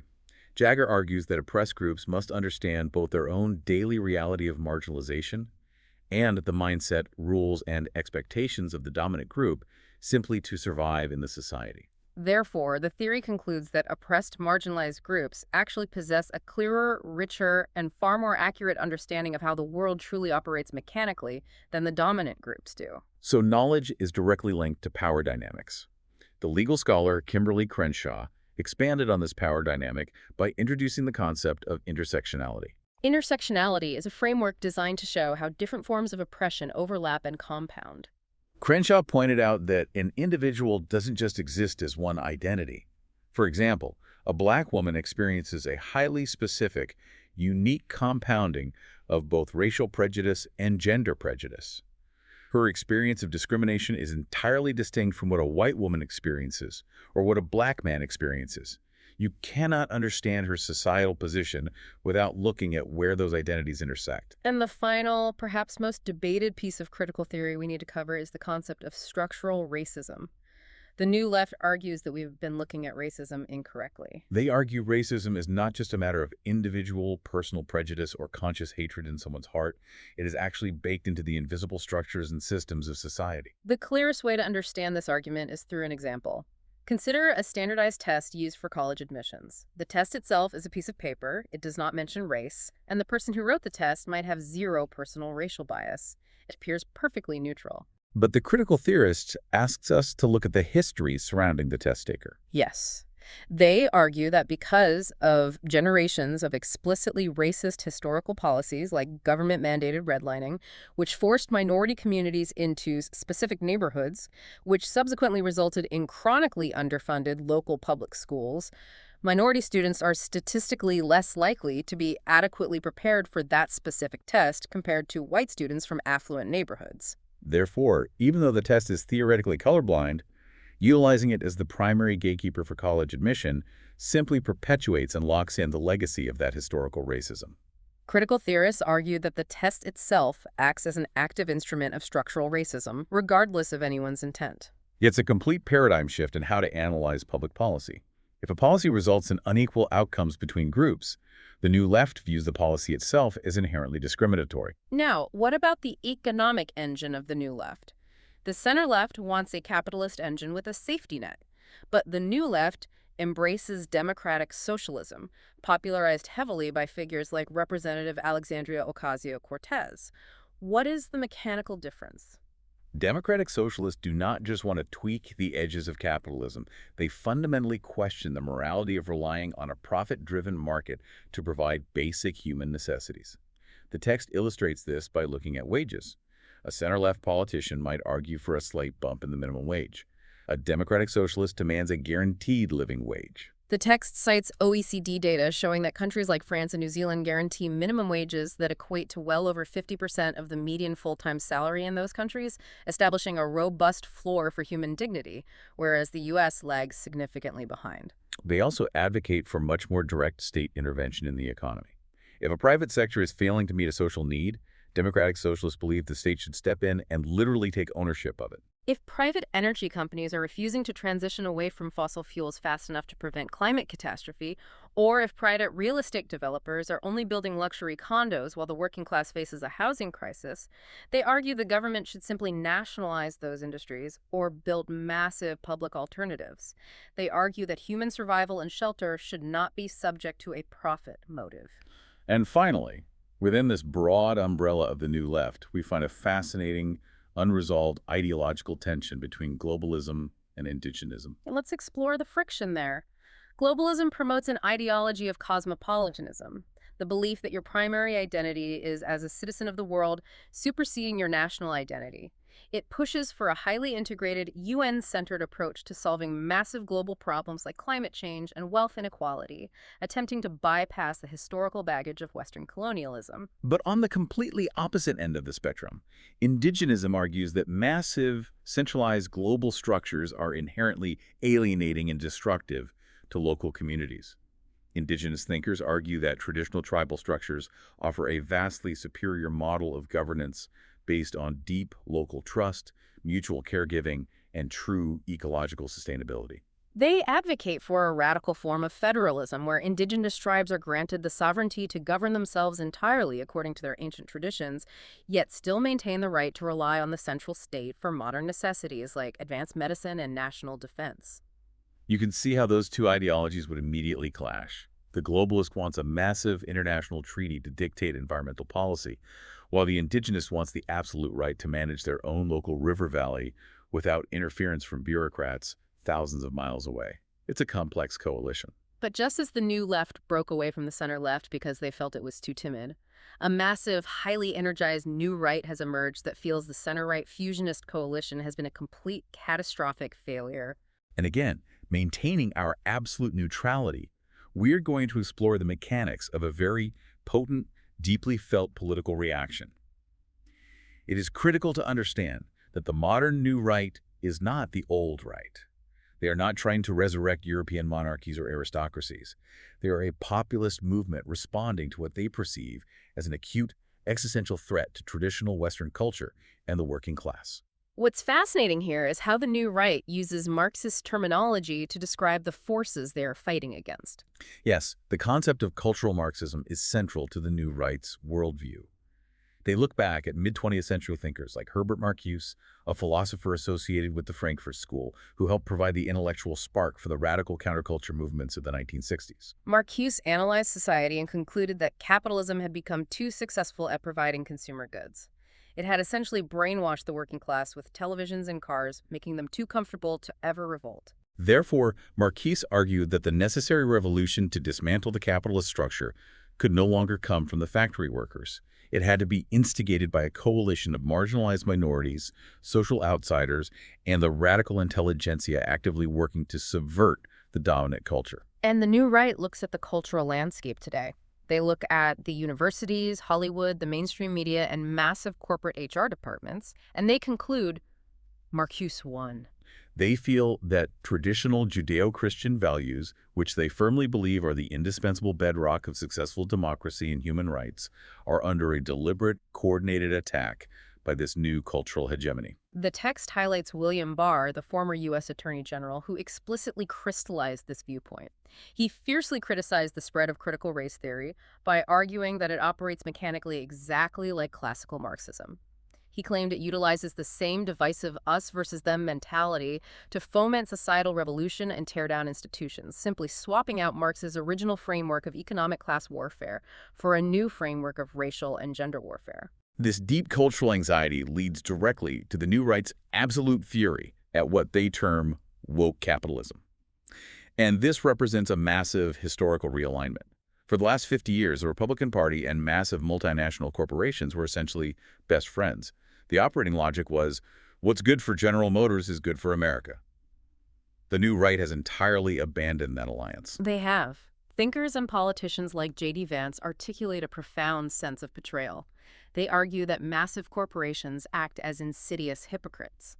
On one hand, these corporations enthusiastically embrace and enforce New Left social values, imposing strict diversity, equity, and inclusion mandates on their American employees, which the New Right views as actively hostile to traditional religious Middle America. But simultaneously, those exact same corporations enthusiastically invest billions of dollars into and frequently bow to the political demands of the Chinese Communist Party. The New Right views it as a grotesque double standard. These corporations will enthusiastically censor American citizens to appease the Chinese government in order to maintain access to 1 billion consumers. But they will turn around and aggressively lecture working-class Americans on morality and privilege. This profound distrust of corporate power is exactly why the new right has fully embraced conservative populism. Recall that the classical center-right fusionists wanted the government to be as small and unobtrusive as possible. The new right completely discards that libertarian reflex. They want a stronger, much more aggressive state apparatus. They realize that if the culture and the corporations are arrayed against them, their only remaining weapon is state power. They want to aggressively use the government to regulate and punish media elites and corporate monopolies.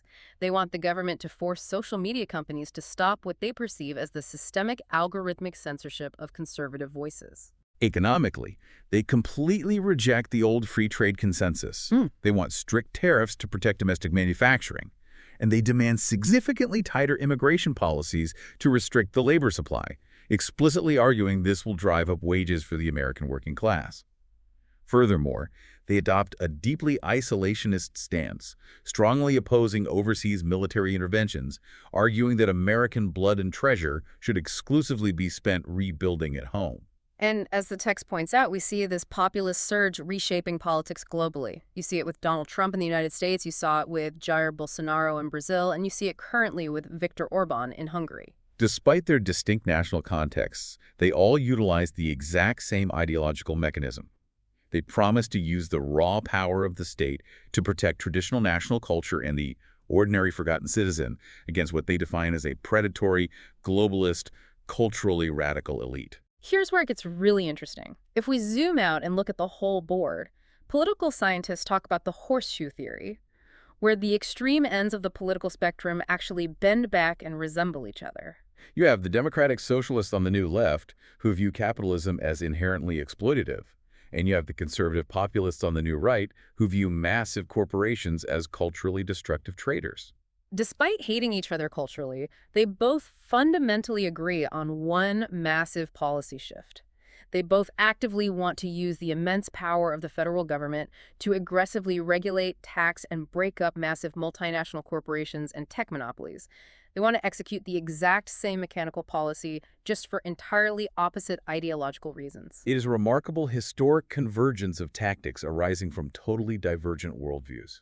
It shows how the liberal operating system is being squeezed from both sides simultaneously. With all of these competing, highly complex operating systems constantly clashing, evolving, and screaming at each other across the internet, it is completely exhausting for the average citizen. And the text points out a final, fascinating phenomenon. There are actually robust groups of thinkers who claim to reject the very concept of political ideology entirely. They argue the whole game is flawed. Yes, the text categorizes three main forms of this rejection. The first, paradoxically, comes from the far left. It is the concept of scientific socialism. Orthodox Marxists, and frequently the official doctrine of the Chinese Communist Party, will vehemently claim that they are not using an ideology. They view ideology as a pejorative term, a set of abstract, biased, unproven beliefs used to manipulate people.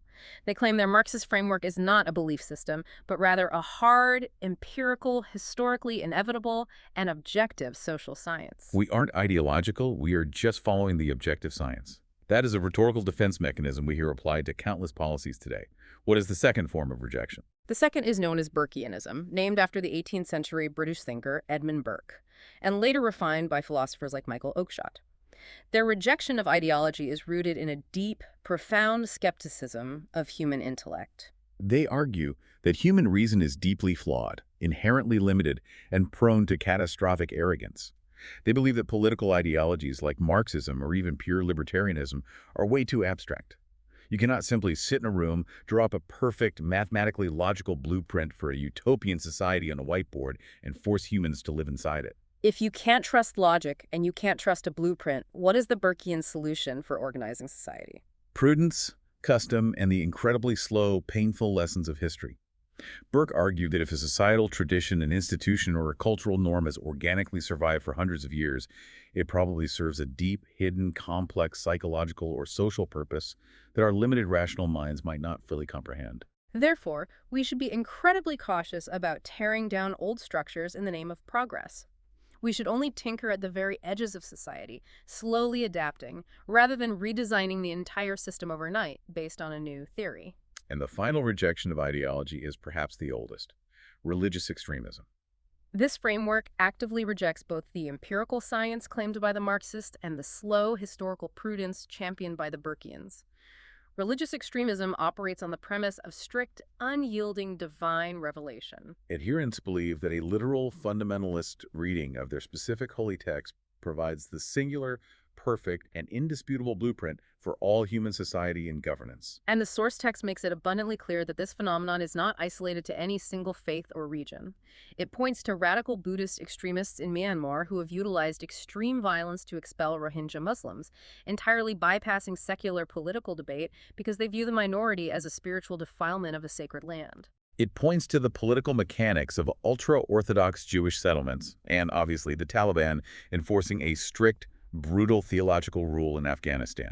It is a complete, absolute rejection of the entire premise of secular political debate, compromise, and ideological evolution. For the religious extremist, everything outside of their specific revelation is just empty, arrogant human ideology that must be eradicated. Wow. We have covered an immense, almost overwhelming amount of ground today. We have traced the foundational blueprints of human society from Plato's speculative philosopher kings through the terrifying, bloody industrial experiments of the 20th century, all the way to the hyper-fragmented realities of today's algorithms, the fury of woke capitalism, and the polarization of our digital feeds. The ultimate takeaway from this deep dive is that every angry headline you read today, every frustrating political debate you see online, is not just random noise. It is a modern, tangible clash of these deep historical frameworks grinding against each other. And as we close, I want to leave you with a final thought to mull over. One that builds on what we've discussed about the future of economics and state power. Think back to F.A. Hayek's desperate warning that a centrally planned command economy will always collapse into totalitarianism because a government bureaucracy can never process all the millions of microscopic price signals necessary to run a society. Right, the terrifying road to serfdom. But consider where technology is heading. What happens when we fully introduce modern artificial intelligence and quantum computing into governance? If an AI eventually becomes powerful enough to perfectly predict, process, and flawlessly meet meet all human material needs without ever needing to rely on the messy, decentralized price signals of a free market, what happens to human society then? Does that supercomputer finally achieve the ultimate post-scarcity communist utopia that Deng Xiaoping dreamed of, where everyone's needs are perfectly met without strife? Or by voluntarily handing that level of absolute predictive control over to a central unfeeling algorithm, does it plunge humanity into the exact, inescapable, mathematically perfect totalitarian road to serfdom that Hayek warned us about? That is a terrifying and profoundly fascinating question. If the computer permanently solves the economic problem of survival, do we lose our fundamental human freedom in the process? Thank you for coming on this deep dive into the source code of our political reality. We are the sum of the operating systems we choose to build. Keep questioning the ideologies operating around you, keep looking for the underlying code, and keep diving deep.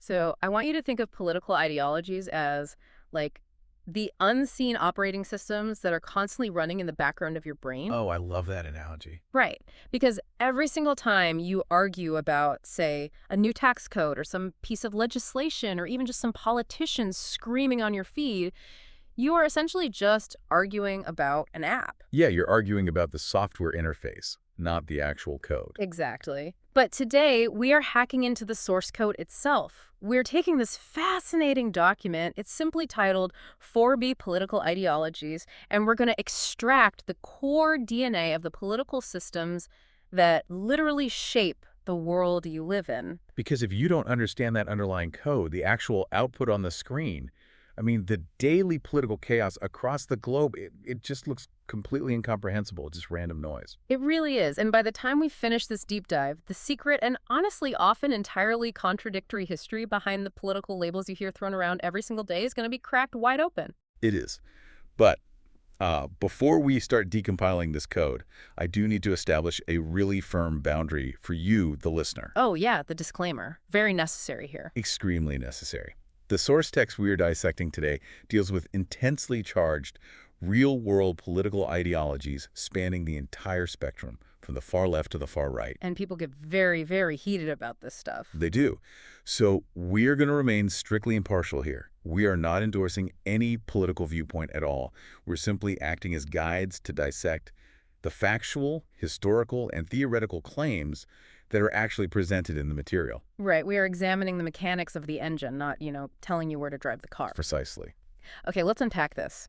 If we're looking at the mechanics, we kind of have to isolate what an ideology actually is in the first place. Because the text draws a massive line in the sand between political science and political ideology. It does, and it's a crucial distinction. It brings up Anthony Downs, the economist, who wrote back in 1957 that an ideology is, and I'm quoting here, a verbal image of the good society and of the chief means of constructing such a society. Which, that strikes me less like a science and more like a marketing brochure for a utopia. Well, it is entirely a marketing brochure. That's the whole point. Political science is the cold, objective study of the is. The is, right? Yeah, it analyzes how systems actually function, where power concentrates, how institutions behave in reality. But ideology abandons the is entirely in favor of the ought, or the should. It's all about what the world should look like if everything were perfect. Exactly. It starts from a premise of profound dissatisfaction with the present, and then constructs a roadmap toward this supposedly better future. And the text notes that ideologues actually make atrocious political scientists. Wait, really? Why is that? Because they filter every single piece of empirical data through the lens of their desired outcome. They continually confuse the messy reality of what is actually happening with their passionate belief in what should be happening. Oh, that makes total sense. They're basically blinded by the brochure. And the text doesn't pull any punches regarding that packaging either. It explicitly refers to ideologies as cheap theories.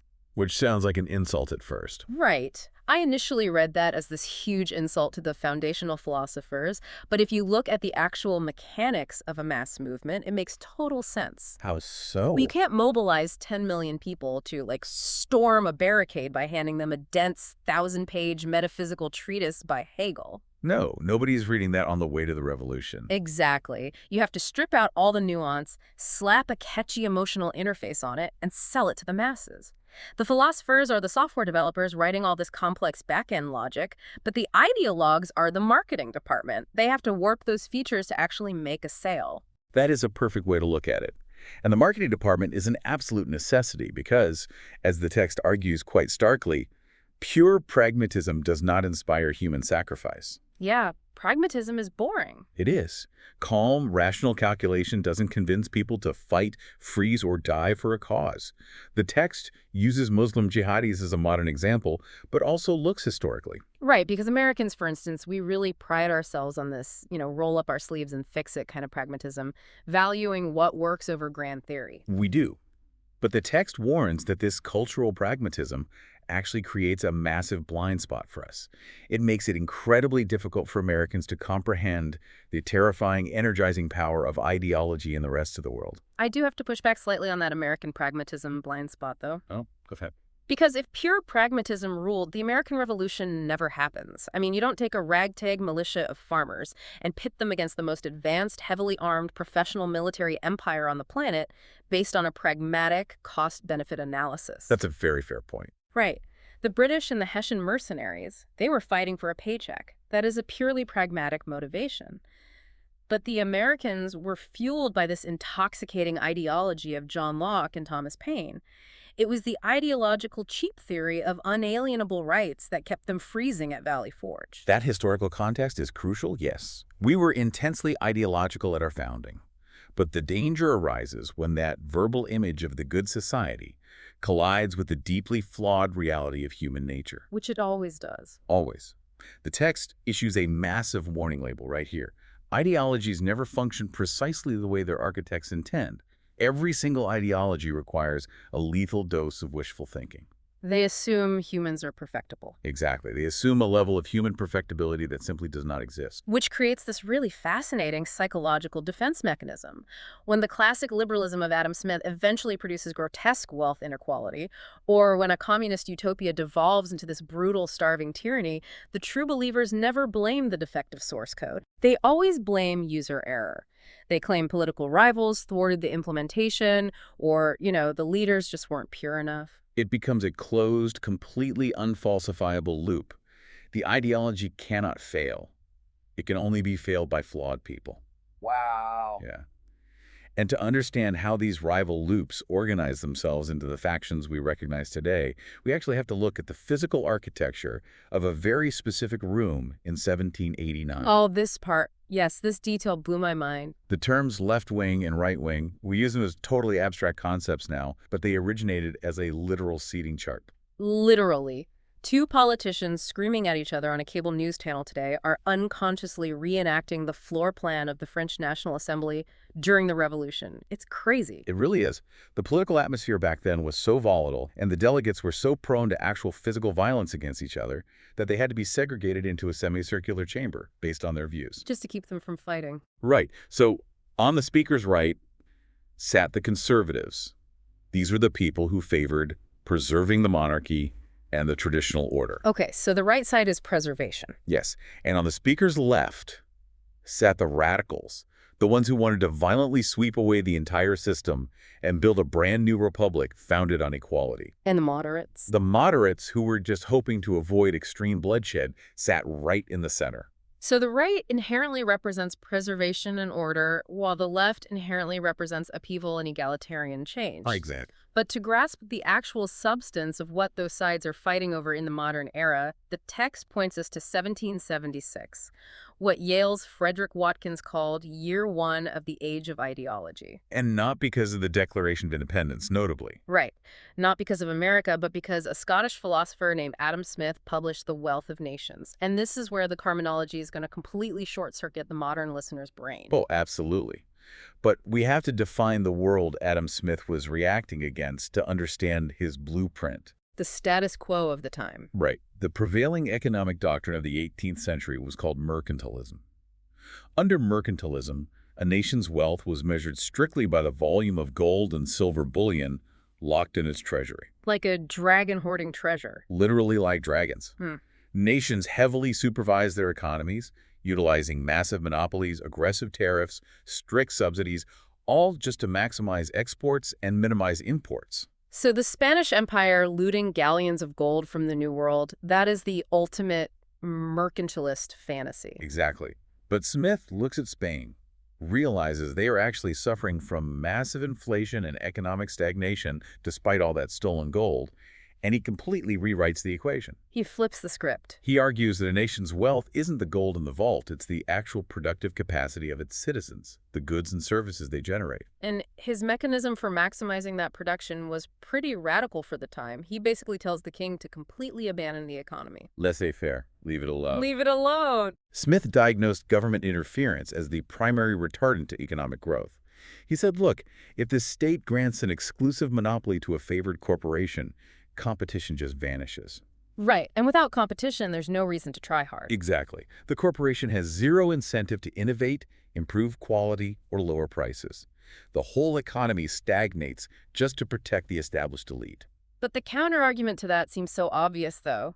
If you remove all government supervision and just let millions of selfish individuals ruthlessly pursue their own financial interests, doesn't society instantly devolve into this chaotic dog-eat-dog dystopia? Well, Smith countered that fear with his most enduring mechanism, the unseen hand. A famous unseen hand. Yes. He hypothesized that a totally unregulated market possesses an inherent autocorrecting intelligence.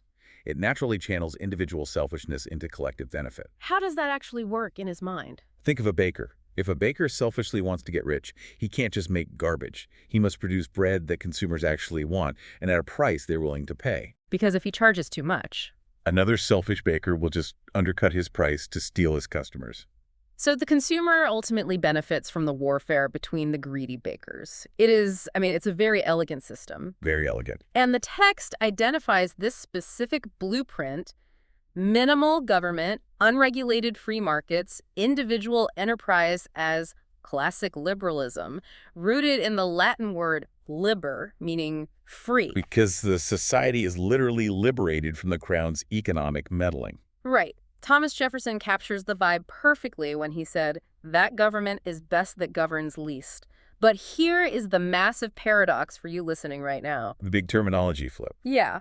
In modern American politics, if you advocate for zero government regulation and the absolute supremacy of the free market, you are not called a liberal. You are the textbook definition of a conservative. The terminology flipped entirely, and tracking why it flipped requires watching Smith's elegant theory just crash headfirst into the brutal reality of the 19th century Industrial Revolution. It did not go as smoothly as he planned. Not at all. Classic liberalism was implemented. The unseen hand was given total control over the economy. And while it did generate unprecedented explosive economic growth, the system proved disastrously vulnerable to structural failures. Because the bakers didn't stay small. Exactly. The vibrant, decentralized competition Smith envisioned began drifting relentlessly toward bigness and fewness. Massive monopolies formed, crushing all the small competitors and rigging the game. It created a society defined by a staggering accumulation of wealth at the very top, resting on the backs of a horrifically exploited underclass. Yes, the wealth gap became astronomical. Like, you read Charles Dickens, and you're literally reading a direct ground-level critique of classic liberalism in action. It's, 7-year-olds working 14-hour shifts in coal mines and people starving to death in workhouses simply because the free market dictated their labor was essentially worthless. The auto-correcting machine was subjecting the working class to these terrifying boom and bust cycles. A tiny market hiccup meant mass starvation for workers. Which forced a profound ideological pivot, right? Like in the 1880s. Yes, spearheaded by an English thinker named Thomas Hill Green. And Green didn't want to destroy the liberal goal of a free society, but he demanded a complete reevaluation of what the word freedom actually meant in practice. Because classic liberalism focused exclusively on freedom from. Right. Like, the government shouldn't interfere with your freedom from signing whatever labor contract you choose. Exactly. But Green highlights the fatal flaw in that logic. A contract is only a free choice if both parties have relatively equal bargaining power. Which they didn't. No. If I own the only factory in town and your children are starving and I offer you absolute pennies for incredibly dangerous labor, my freedom from government regulation is actively destroying your freedom to survive. You aren't negotiating at that point. You are being held hostage by biology. Green articulated that a starving individual possesses no genuine liberty whatsoever. The laissez-faire argument that wages will just naturally find their appropriate level completely ignores the horrific human cost if that natural level falls below the threshold of physical survival. So what was his fix? He argued that government intervention in the economy wasn't an infringement on freedom. It was the essential prerequisite for freedom. He shifted the paradigm from freedom from to positive freedom, the freedom to live at a basic, dignified standard. And just like that, modern liberalism is born. The government is brought back into the marketplace to act as basically a shock absorber against the brutality of unchecked capitalism. That's the perfect analogy, shock absorbers. It's the ideological foundation for everything we think of as modern labor laws. Minimum wage, the prohibition of child labor, the 40-hour work week, the right to unionize. They sought to tame Adam Smith's machine, not destroy it. Right, they wanted to keep the engine but make the ride survivable. So this is the direct through line connecting Woodrow Wilson to FDR's New Deal, all the way to Barack Obama. They maintain that classic liberal commitment to free speech and press, but they heavily regulate the economic engine and tax the wealthy to build a safety net. Exactly. Now, while modern liberals evolved to mitigate the damage of the machine, another ideology emerged dedicated to acting as the brakes on the entire vehicle of societal change. And this brings us to classic conservatism. Yes. And its godfather is Edmund Burke. Burke is such a walking contradiction to me. He really is, if you look at his resume. Yeah, because he was close friends with Adam Smith. He enthusiastically supported the free market. He even supported the American colonists' rebellion against the British crown. He argued the Americans were merely fighting to preserve their ancient traditional rights. All true. So how does a free market advocate who literally supports a colonial uprising become the patron saint of conservatism? The catalyst was the French Revolution. Back to France. Always back to France. Burke observed the events unfolding across the English Channel and just recoiled in absolute horror. See, the American Revolution succeeded relatively smoothly because it didn't seek to overturn the fundamental social fabric. It merely severed the top layer of colonial administration. We basically just fired our absentee landlord. Exactly. France, however, possessed a deeply entrenched, centuries-old societal infrastructure.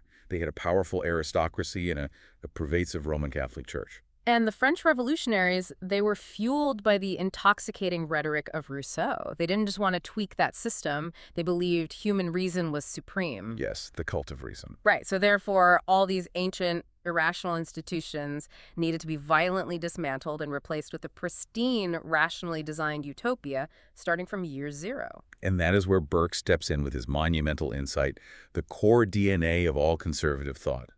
He had a profound skepticism regarding human reason. He actually diagnosed the liberal belief in supreme rationality as a deadly arrogance. He didn't think we were that smart. He argued humans are only partially rational. The rest of our psyche is a cauldron of dark impulses, violent passions, and completely irrational desires. So his view on those ancient institutions, the monarchy, the rigid class structures, the strict religious dogmas, they aren't just arbitrary tools of oppression. No, to Burke, they are the containment vessels. Containment vessels, I like that. They are the psychological walls keeping the human animal from tearing society apart. Burke theorized that societal institutions function like complex biological organisms. Bioevolution. Right. They may appear inefficient or even unfair to some philosophers sitting comfortably in a study, but they have survived centuries of brutal trial and error. They contain this compressed, multi-generational wisdom about what actually keeps a society stable. So if you abruptly smash those vessels in the name of abstract reason... We don't get a utopia. You unleash man's darkest impulses. You get the guillotine, the reign of terror, and absolute chaos. And the predictive power of Burke's thesis is honestly terrifying. Because in 1792, he publishes Reflections on the Revolution in France, specifically warning that this anarchic dismantling of traditional authority would inevitably result in a military dictatorship to restore order. And he was exactly right. 7 years later, Napoleon Bonaparte stages a coup and takes over. Burke nailed the mechanism perfectly. He did. Now, Burke did concede that change is necessary. He wrote that a state without the means of some change is without the means of its conservation.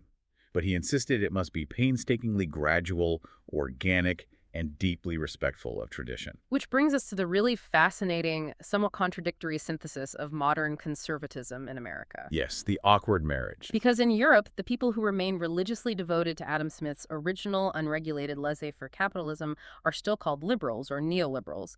But in the United States, those economic disciples of Smith merged with the traditionalist disciples of Burke to form the modern conservative movement.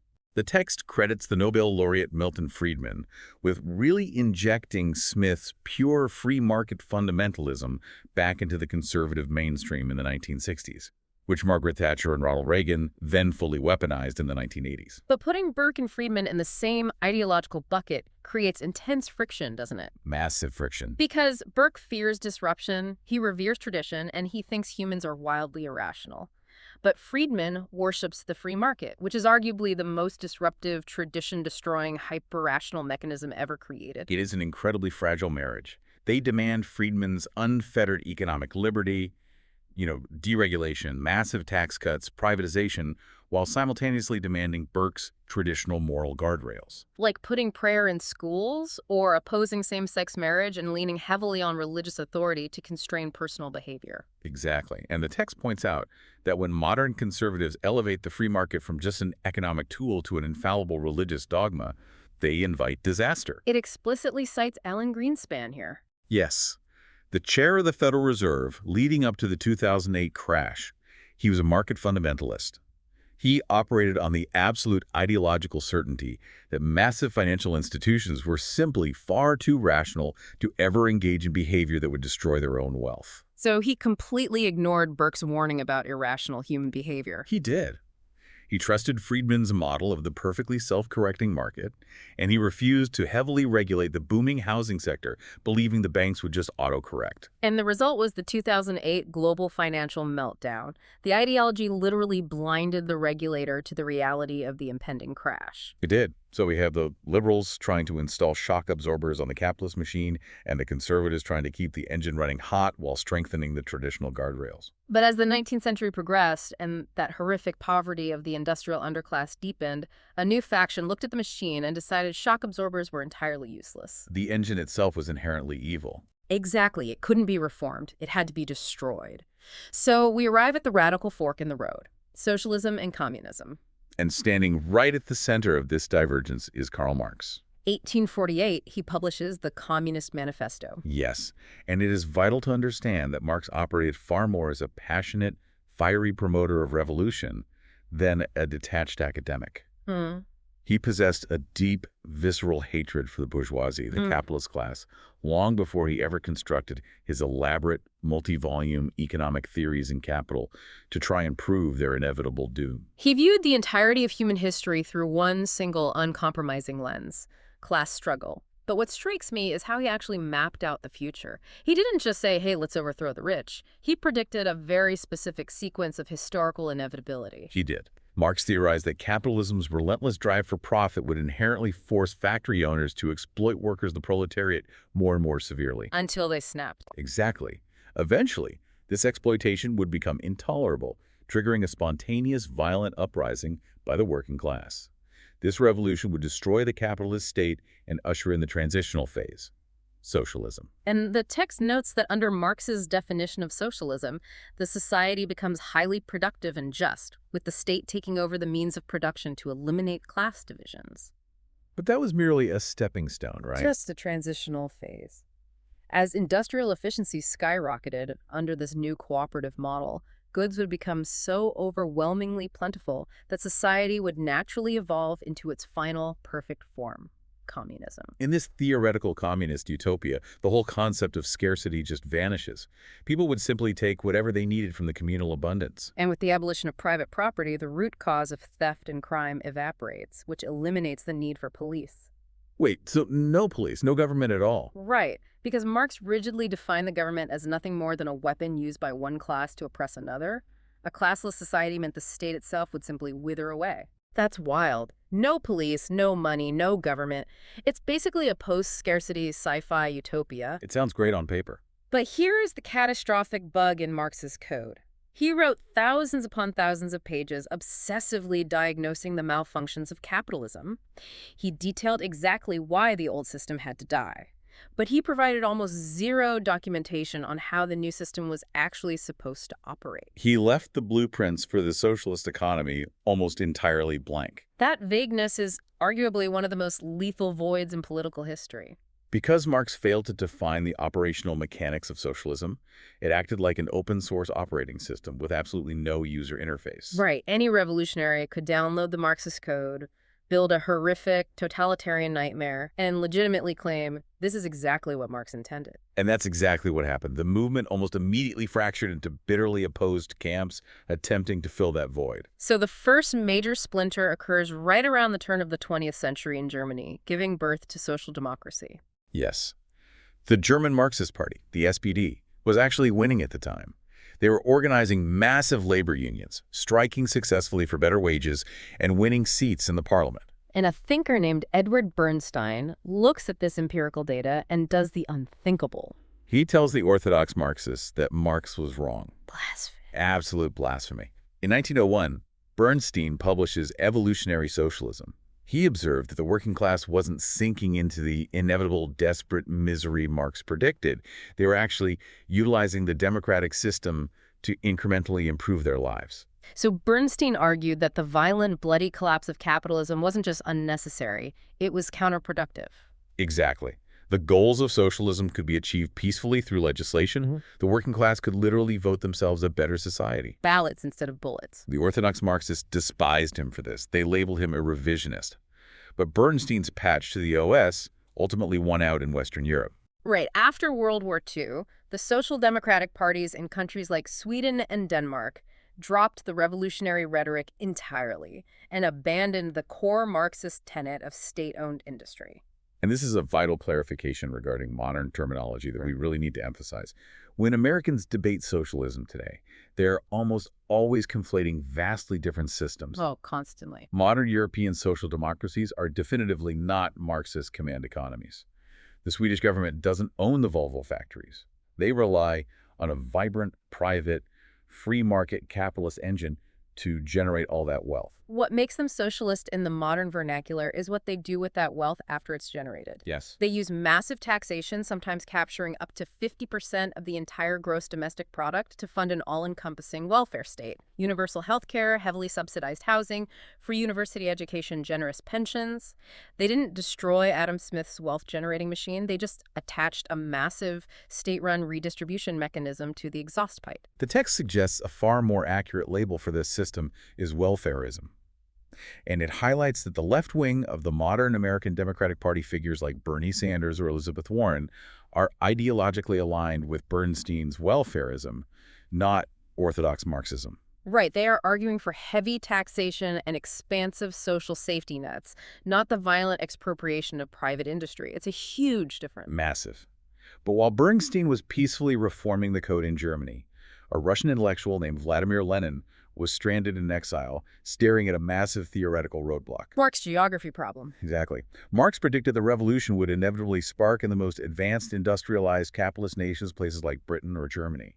But Lenin desperately wanted a revolution in Russia, which is a vast, technologically backward agrarian empire with almost no industrial working class. So Lenin basically had to fundamentally rewrite Marxism to justify a revolution in a peasant society. He did. He spent nearly 2 decades in Switzerland synthesizing the theory of economic imperialism, heavily borrowing from thinkers like Rosa Luxemburg. See, the orthodox Marxists were paralyzed by a terrifying reality.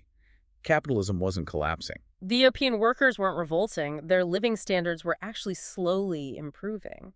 So Lenin diagnoses this survival as a mutation. He argues that capitalism survived by morphing into global imperialism. The advanced capitalist nations were overproducing, so they conquered foreign colonies in Africa and Asia. They ruthlessly exploited the raw materials and cheap labor of the developing world. And used those super profits to basically bribe their own domestic working class with slightly better wages and conditions. That is brilliant. Lenin essentially shifted the entire paradigm of the class struggle. Marx viewed it as a domestic conflict between local factory workers and owners. Lenin expanded it into a global war between the exploited, colonized nations and the imperialist superpowers. He argued the revolution wouldn't ignite in London or Berlin. It would start in imperialism's weakest link, the less developed, newly industrializing countries like Russia. Because once those weak links broke away, severing the imperial powers from their vital colonial resources, the entire global capitalist system would starve and collapse. Exactly. But Lenin wasn't just a theorist. He was a ruthless organizational architect. He looked at the Tsar's secret police and realized a massive, open political party like the German SPD would be instantly crushed in Russia. He demanded a completely new mechanism, the vanguard. The vanguard party. Yes. Lenin insisted the party must be small, exceptionally secretive, rigidly disciplined, and composed entirely of professional revolutionaries who followed orders from central command with absolute military obedience. Because he believed the working class, left to their own devices, would only ever demand better wages, not a total revolution. The vanguard had to seize control and pull the masses toward destiny. And his branding was as ruthless as his organizing. At a socialist conference in Brussels in 1903, the movement split over this highly centralized party structure. Lenin managed to win a single procedural vote by a tiny margin of 33 to 18. And what does he do? He immediately seized the narrative and named his faction the Bolsheviks, which simply means majority in Russian. While simultaneously branding his opponents, who favored a more democratic, open party, the Mensheviks, meaning minority. It was a devastating psychological victory. This obsessive focus on top-down control allowed the Bolsheviks to exploit the total collapse of Russian society during World War I. In 1917, they manipulated the local workers' councils, seized the state apparatus, and suddenly Marx's vague utopian theory was weaponized by a totalitarian vanguard. And once Lenin proved the code could be hacked to fit an agrarian society, others took it even further. The text briefly touches on Mao Zedong. Mao looked at China, which had virtually zero industrial proletariat, and replaced the factory worker entirely with the rural peasant. He relied on protracted guerrilla warfare in the countryside to eventually surround the cities. And Maoism became an intensely radical anti-intellectual mutation that resulted in catastrophic engineered famines during the Great Leap Forward. Conversely, you have Joseph Tito. Idealism tried to build a decentralized, relatively moderate form of communism. He implemented worker self-management councils, attempting to blend a planned economy with market mechanisms. But the structural flaw there was its absolute reliance on Tito's overwhelming personal charisma to hold deeply fractured ethnic groups together. Yes. Upon his death, the entire system dissolved into a horrific civil war. It's a staggering catalog of failure. But as we pivot into the 20th century, the text reveals a really jarring truth. We've spent this entire time dissecting complex economic architectures, free markets, welfarism, command economies. But the ideology that actually conquered the globe, the operating system that holds the absolute most power over the human psyche, isn't based on economics at all. Not at all. It is based on visceral, tribal emotion. The ultimate victor in the ideological wars is nationalism. Nationalism. It is the exaggerated, fervent belief in the greatness, unity, and supremacy of one's own country. And why does nationalism obliterate economic theory? Because a classic liberal will write a very polite paper about tax rates, but a nationalist will literally run into machine gun fire for a piece of cloth, for a flag. It taps into the deepest evolutionary architecture of the human brain, the desperate need to belong to the in-group and destroy the out-group. But historically, the concept of national identity is actually a relatively recent invention, right? Very recent. Right. For centuries, a peasant in Europe didn't view themselves as French or German. They identified by their religion, their local village, or the specific feudal lord they paid taxes to. The idea of the modern nation-state was slowly forged by a Renaissance monarch centralizing power. But the explosive ideology of nationalism, the idea that the nation is a sacred entity worthy of ultimate sacrifice, that was detonated by the French Revolution. 1789 strikes again. It always comes back to 1789. The revolutionaries overthrow the king, and suddenly the army doesn't belong to a monarch anymore. It belongs to the people. It is the nation's army. So when professional Prussian forces invade France in 1792 to crush the revolution, they expect to easily rout these chaotic French militias. Instead, they're met by ordinary citizens fighting with terrifying fanatical zeal. They are fighting for the survival of their national soul. And we encounter another profound historical irony here. As Napoleon's highly motivated nationalist armies sweep across Europe, supposedly to, liberate populations and spread the Enlightenment. They actually infect their enemies with the very same nationalist virus. Because nationalism requires an other to define itself against. The arrogance and brutality of the occupying French forces in Spain, the German states, and Russia generated massive resentment. To expel the French invaders, these fragmented populations had to unify. The German tribes realized they weren't just subjects of local princes, they were Germans, and the French were the enemy. The mechanism of nationalism is driven almost entirely by the perception of foreign subjugation. Yes. And in the 20th century, this dynamic dismantled global empires.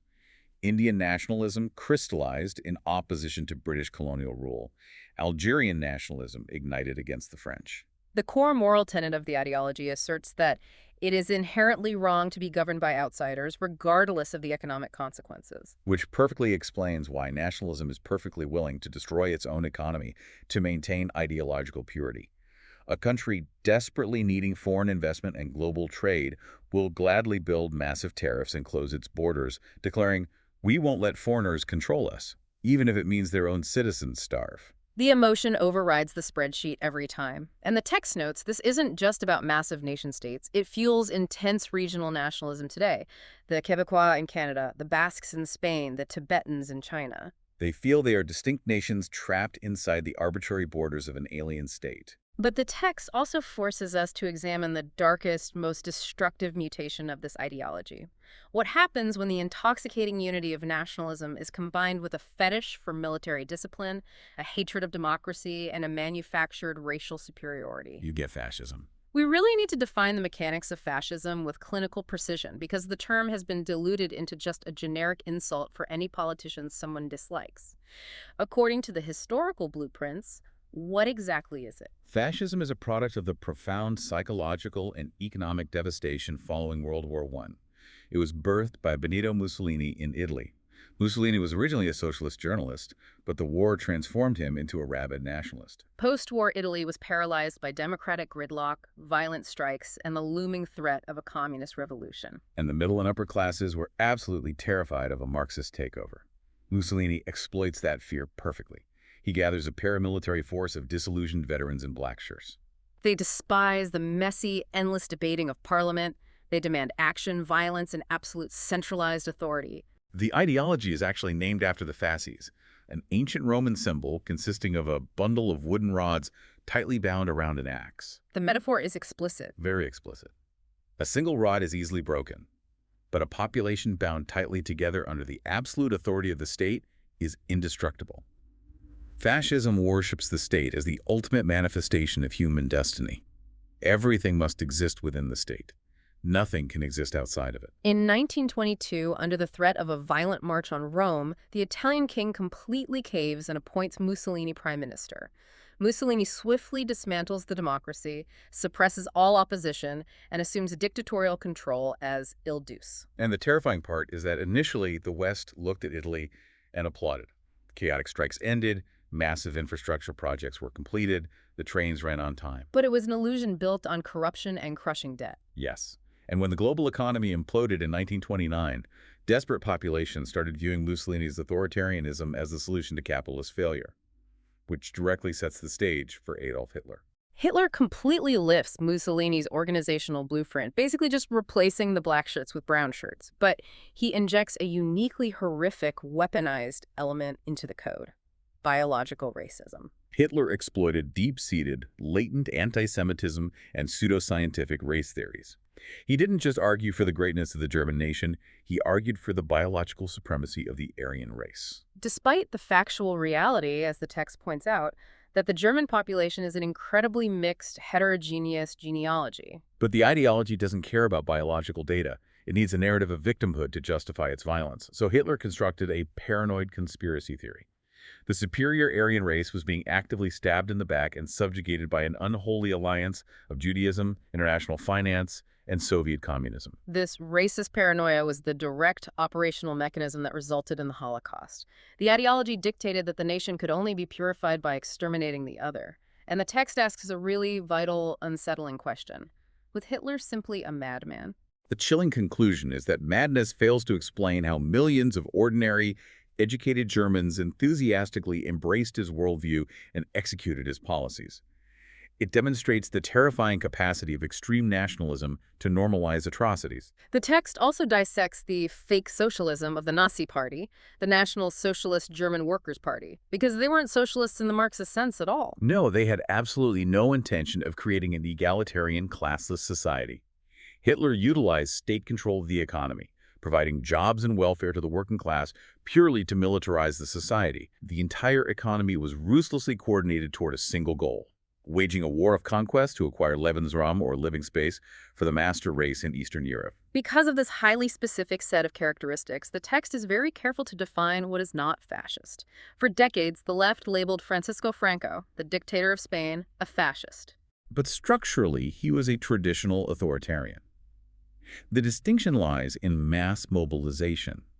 Mussolini and Hitler were obsessed with keeping the population in a constant state of frenzied, unified mobilization through massive rallies, uniforms, and constant propaganda. Franco wanted the exact opposite. He didn't want a mobilized population, he wanted an apathetic one. His goal was to demobilize society, send everyone home, and ensure they stayed quiet and out of politics while he maintained order. Exactly. What about the Ku Klux Klan? They utilize uniforms, paramilitarism, and extreme populist racism. Doesn't that make them fascist? The KKK shares the virulent racism, absolutely. But they fundamentally fail the definition of fascism regarding the role of the state.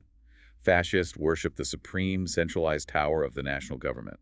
The KKK possesses a deeply ingrained historical hatred and suspicion of federal government power. Oh, that makes sense. You cannot be a fascist if you fundamentally despise the centralization of state authority. That precision really matters. Okay, so we've tracked these massive monolithic operating systems: liberalism, conservatism, Marxism, fascism, battling for global supremacy through the mid-20th century.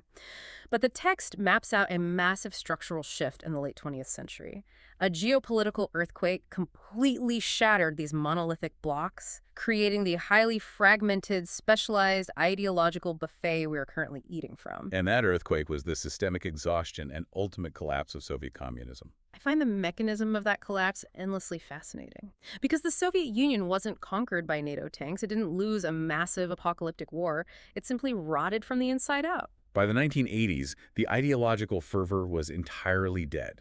Nobody in the Soviet bureaucracy actually believed the utopian promises of Marxism anymore. They were just going through the motions to keep their jobs. And the highly centralized command economy was completely incapable of adapting to the information age. It was rigid, technologically stagnant, and failing to provide even basic consumer goods, while the capitalist West was just exploding with wealth and innovation. Enter Mikhail Gorbachev in 1985. He realizes the Soviet OS is crashing, and he tries to push a desperate three-pronged software update to save it. The patch that broke the system. Yes. The update consisted of Glasnost, which was media openness and transparency, allowing citizens to finally discuss the systemic failures without fear of the Gulag. Which is huge. Then there was Perestroika, which was economic restructuring, attempting to introduce minor market mechanisms. And finally, Demokratizatsiya, a slow introduction of democratic elements. But the update was fatally incompatible with the legacy code. He allowed openness, but the economic restructuring failed completely, resulting in massive inflation and empty store shelves. So he essentially gave a furious, hungry population the legal right to openly organize against the state. The system couldn't handle the contradiction. Following a botched hardliner coup, the Soviet Union just dissolved in 1991. The grand Marxist experiment evaporated. With the communist monolith gone, the ideological pressure cooker in the West lost its primary containment vessel, and movements began to splinter rapidly. Let's examine the mechanisms of these modern fragments, starting with neoconservatism in the United States. Its origins are deeply counterintuitive. Very much so, because it was founded by left-wing intellectuals. Right. Irving Kristol famously defined a neoconservative as a liberal who's been mugged by reality. They weren't traditional Burkean conservatives. No, they were former leftists who looked at the massive expansion of the welfare state in the 1960s, specifically Lyndon Johnson's Great Society programs, and concluded the entire liberal project was a catastrophic failure based on a naive understanding of human psychology. The Great Society sought to eradicate poverty through massive federal intervention, housing projects, and expanded welfare. But the neoconservatives analyzed the empirical results and argued that the interventions produced horrific, unintended mechanisms of destruction. They argued that indiscriminate welfare didn't eliminate poverty. It subsidized it. It created an intergenerational cycle of dependency, destroying the incentive to work and fatally undermining the structure of the family in inner cities. They also launched a fierce attack on affirmative action, arguing it fundamentally corrupted the liberal ideal of a colorblind meritocracy by instituting race-based quotas. Culturally, they were reacting violently against the radical relativism of the 1960s counterculture. They rejected the idea that all moral frameworks and cultures were equally valid, arguing this intellectual permissiveness was hollowing out the moral core of society. And this ideological certainty extended heavily into their foreign policy, didn't it? Oh, massively. Unlike traditional conservatives who generally favor cautious isolationism, the neoconservatives, particularly prominent during the George W. Bush administration, believed the United States had a moral imperative to use its overwhelming military supremacy to actively dismantle tyrannies and implant democratic systems in places like the Middle East. A completely different fragment on the right side of the buffet is libertarianism. If the neocons want to use the state to enforce morality and spread democracy, the libertarians want to shrink the state until it basically disappears. They are the absolute purists of Adam Smith's original code. They recognize the massive hypocrisy in both the modern liberal and conservative platforms. They point out that liberals demand strict government control over the economy to ensure fairness, but demand absolute personal freedom regarding lifestyle and morality. Conversely, conservatives demand absolute freedom for corporations in the marketplace, but want the government to heavily police personal morality and religious observance. The libertarian looks at both sides and says, you are both authoritarians. I want total freedom in the boardroom and the bedroom. They demand the abolition of the welfare state, the dismantling of regulatory agencies, the end of all corporate subsidies, and a strictly non-interventionist foreign policy. The text highlights a fascinating example of how this absolute commitment to ideology dictates even the most mundane policy decisions. It references the Cato Institute, a prominent libertarian think tank in Washington, D.C., publishing a policy paper titled A Desire Named Streetcar. Yes, the paper vigorously argues against cities constructing public light rail systems. Because their ideology fundamentally opposes state-funded infrastructure, they must argue that private, unregulated buses are inherently superior. The ideology predetermines their view on urban transit. However, the text notes the catastrophic vulnerability of this purist worldview. By vehemently opposing any regulation of the financial sector, libertarian ideology was deeply complicit in the reckless, predatory lending practices that detonated the 2008 global financial crisis. Shifting to the left side of the modern spectrum, we encounter ideologies that moved away from purely economic class struggles to entirely different paradigms of human existence. The most socially transformative was feminism. Exploding in the 1960s and 70s, the initial feminist argument highlighted systemic empirical injustices. Women were legally and economically treated as second-class citizens, routinely paid less for the same work, denied access to elite professions, and often unable to secure basic financial independence like bank loans without a male cosigner. But the true ideological breakthrough was their diagnosis of the root mechanism causing this inequality. Right. They identified the mechanism not as biology, but as sociology. Feminist ideology posited that the vast majority of traits society classified as inherently masculine, like aggressiveness, leadership, rationality, or feminine, like submissiveness, emotionality, domesticity, were entirely manufactured, learned behaviors. They argued that a pervasive patriarchal structure actively conditions women from childhood to accept a subservient psychological role. And the power of that premise is massive. If your subservience is biologically preordained, you can't fight it. But if it's just a socially conditioned operating system, it can be uninstalled. This led to the explosion of consciousness-raising groups, demanding equal pay and shattering the barriers to male-dominated fields. However, the text points to a significant political failure in the U.S., the Equal Rights Amendment. The ERA would have constitutionally guaranteed absolute legal equality regardless of sex. It failed ratification, largely due to a fierce counter-mobilization by conservative women. They argued the ERA would obliterate traditional protections for women in divorce and labor law and inevitably subject women to the military draft. Despite that specific legislative failure, feminism fundamentally rewired the political landscape, generating the gender gap in the 1980s, where women began voting in significantly higher and enduring margins for the Democratic Party. Concurrently, another ideology emerged that challenged a fundamental premise shared by almost every thinker, from Adam Smith to Karl Marx. For centuries, across the entire spectrum, everyone agreed that rapid industrial and economic growth was inherently good. Nature was just a massive warehouse of raw materials waiting to be exploited. Environmentalism arrives in the 1960s and hits the emergency brake. Environmentalism introduces a revolutionary concept into political theory: hard ecological limits. driven by the visible horrors of industrialization, rivers literally catching fire, toxic smog, and disasters like the Chernobyl nuclear meltdown. They argued that the planet's biosphere simply cannot sustain infinite economic expansion. They successfully lobbied for the creation of regulatory bodies like the EPA. But the ideology demands far more than just better filters on factory smokestacks. It demands a fundamental dismantling of the modern consumer lifestyle. The text points out that Americans represent roughly 4% of the global population, yet consume a quarter of the world's energy and manufactured goods. Environmentalism argues this level of consumption is a gluttonous, suicidal aberration. It advocates for a radical restructuring of society, abandoning fossil fuels for decentralized renewable energy, shifting from resource-intensive meat diets to grains, and prioritizing public transit over the individual automobile. It is an ideology asking the wealthiest populations in human history to voluntarily limit their own prosperity to avoid long-term ecological collapse. Which is an incredibly tough sell. But the next ideology on the buffet isn't asking for voluntary lifestyle tweaks. It is demanding absolute, violent submission to an ancient order. Islamism is arguably the most disruptive ideological force of the early 21st century. The text provides a fascinating architectural breakdown of Islamism. It diagnoses the modern, Western-led global order as a toxic, corrupting disease. Islamists argue that the West, specifically the United States, is actively eroding Islamic morality through cultural imperialism, subjugating the Middle East to pillage its oil wealth, and propping up the State of Israel to humiliate the Muslim world.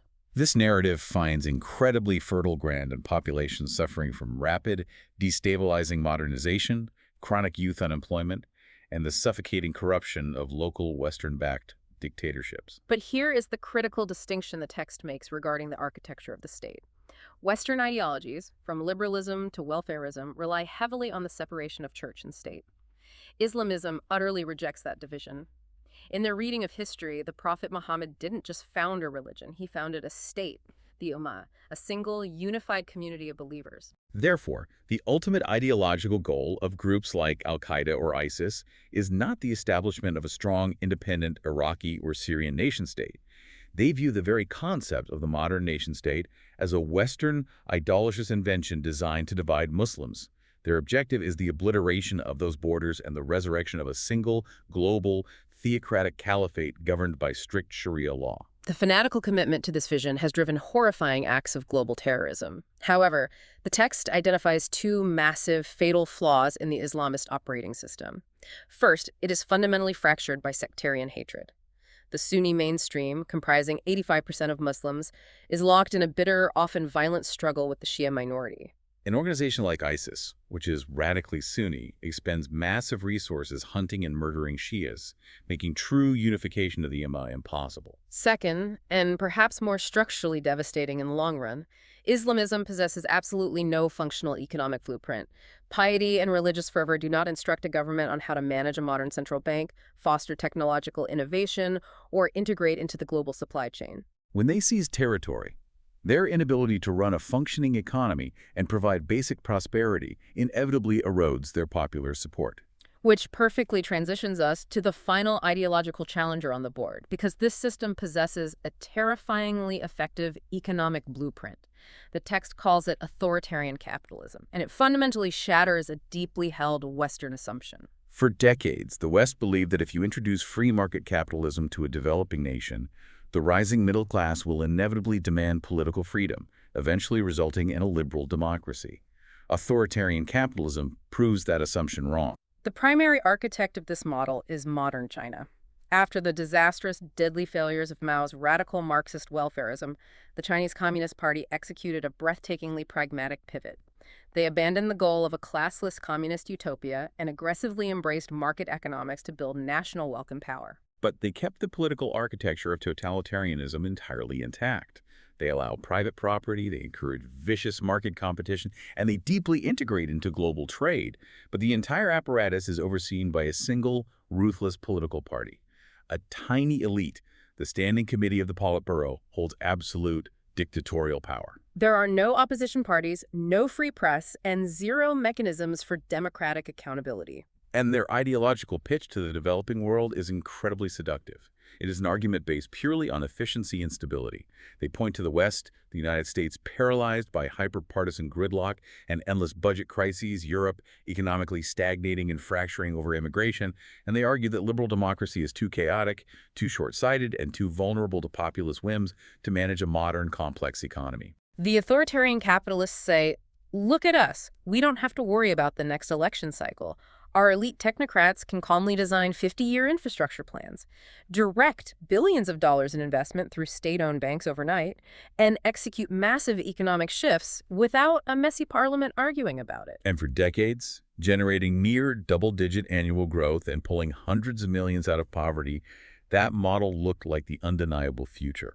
But the text is highly skeptical of its long-term viability, highlighting massive systemic vulnerabilities hidden beneath the surface. Because there is no democratic feedback loop, no free press to expose local failure, no independent courts to check corporate abuse, the system generates staggering corruption and extreme income inequality. Furthermore, the reliance on top-down state-directed bank lending inevitably leads to massive overinvestment. Local party officials, desperate to hit their GDP targets to impress Beijing, fund the construction of massive empty ghost cities and unnecessary infrastructure, creating catastrophic hidden debt bubbles. But the ultimate fatal flaw of authoritarian capitalism is the succession crisis.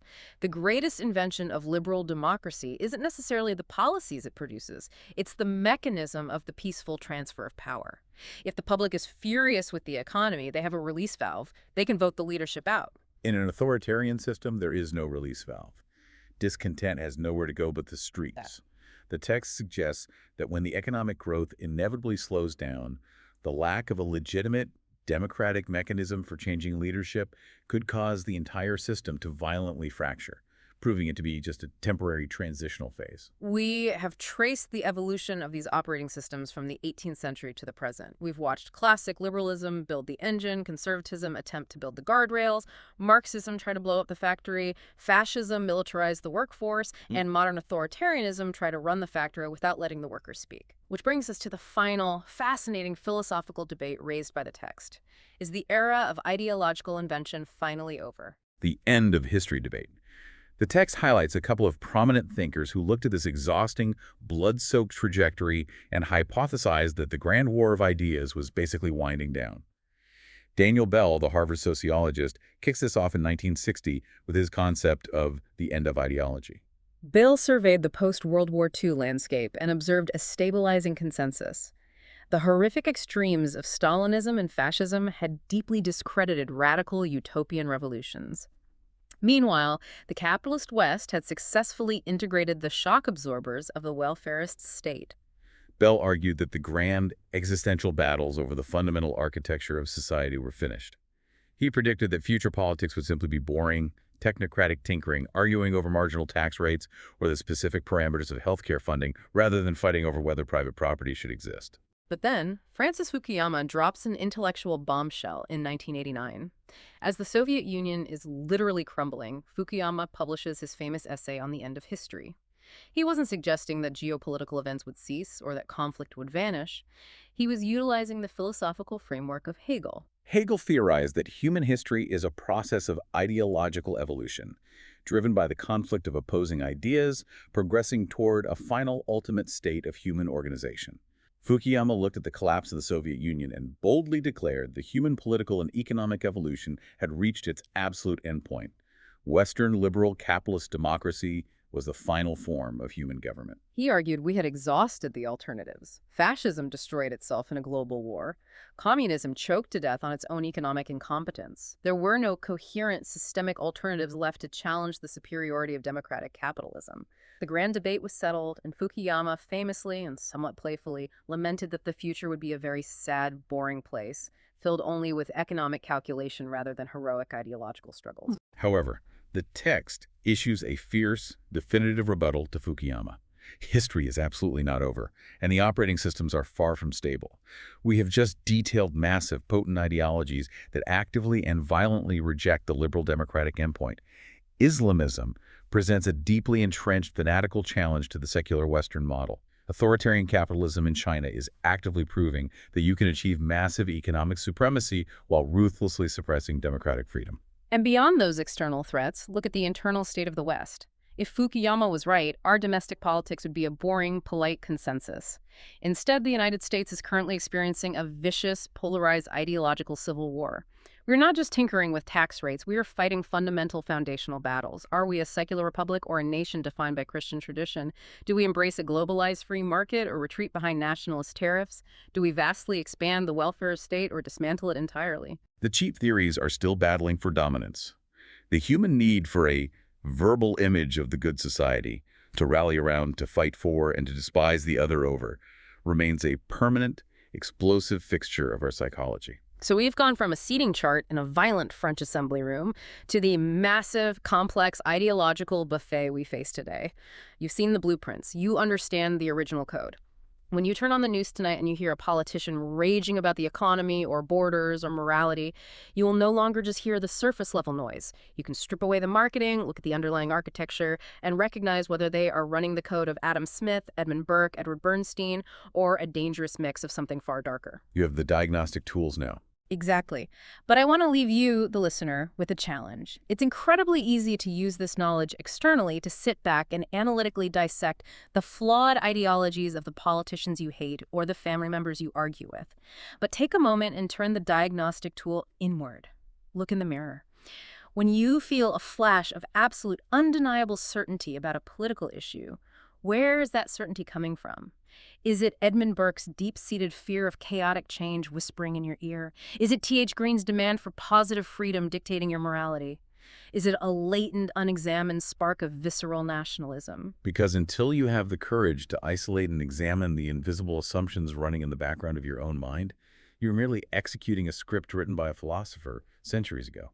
You aren't writing your own code. Perfectly said. Thank you for joining us on this deep dive into the hidden DNA of the political world. Keep questioning the code.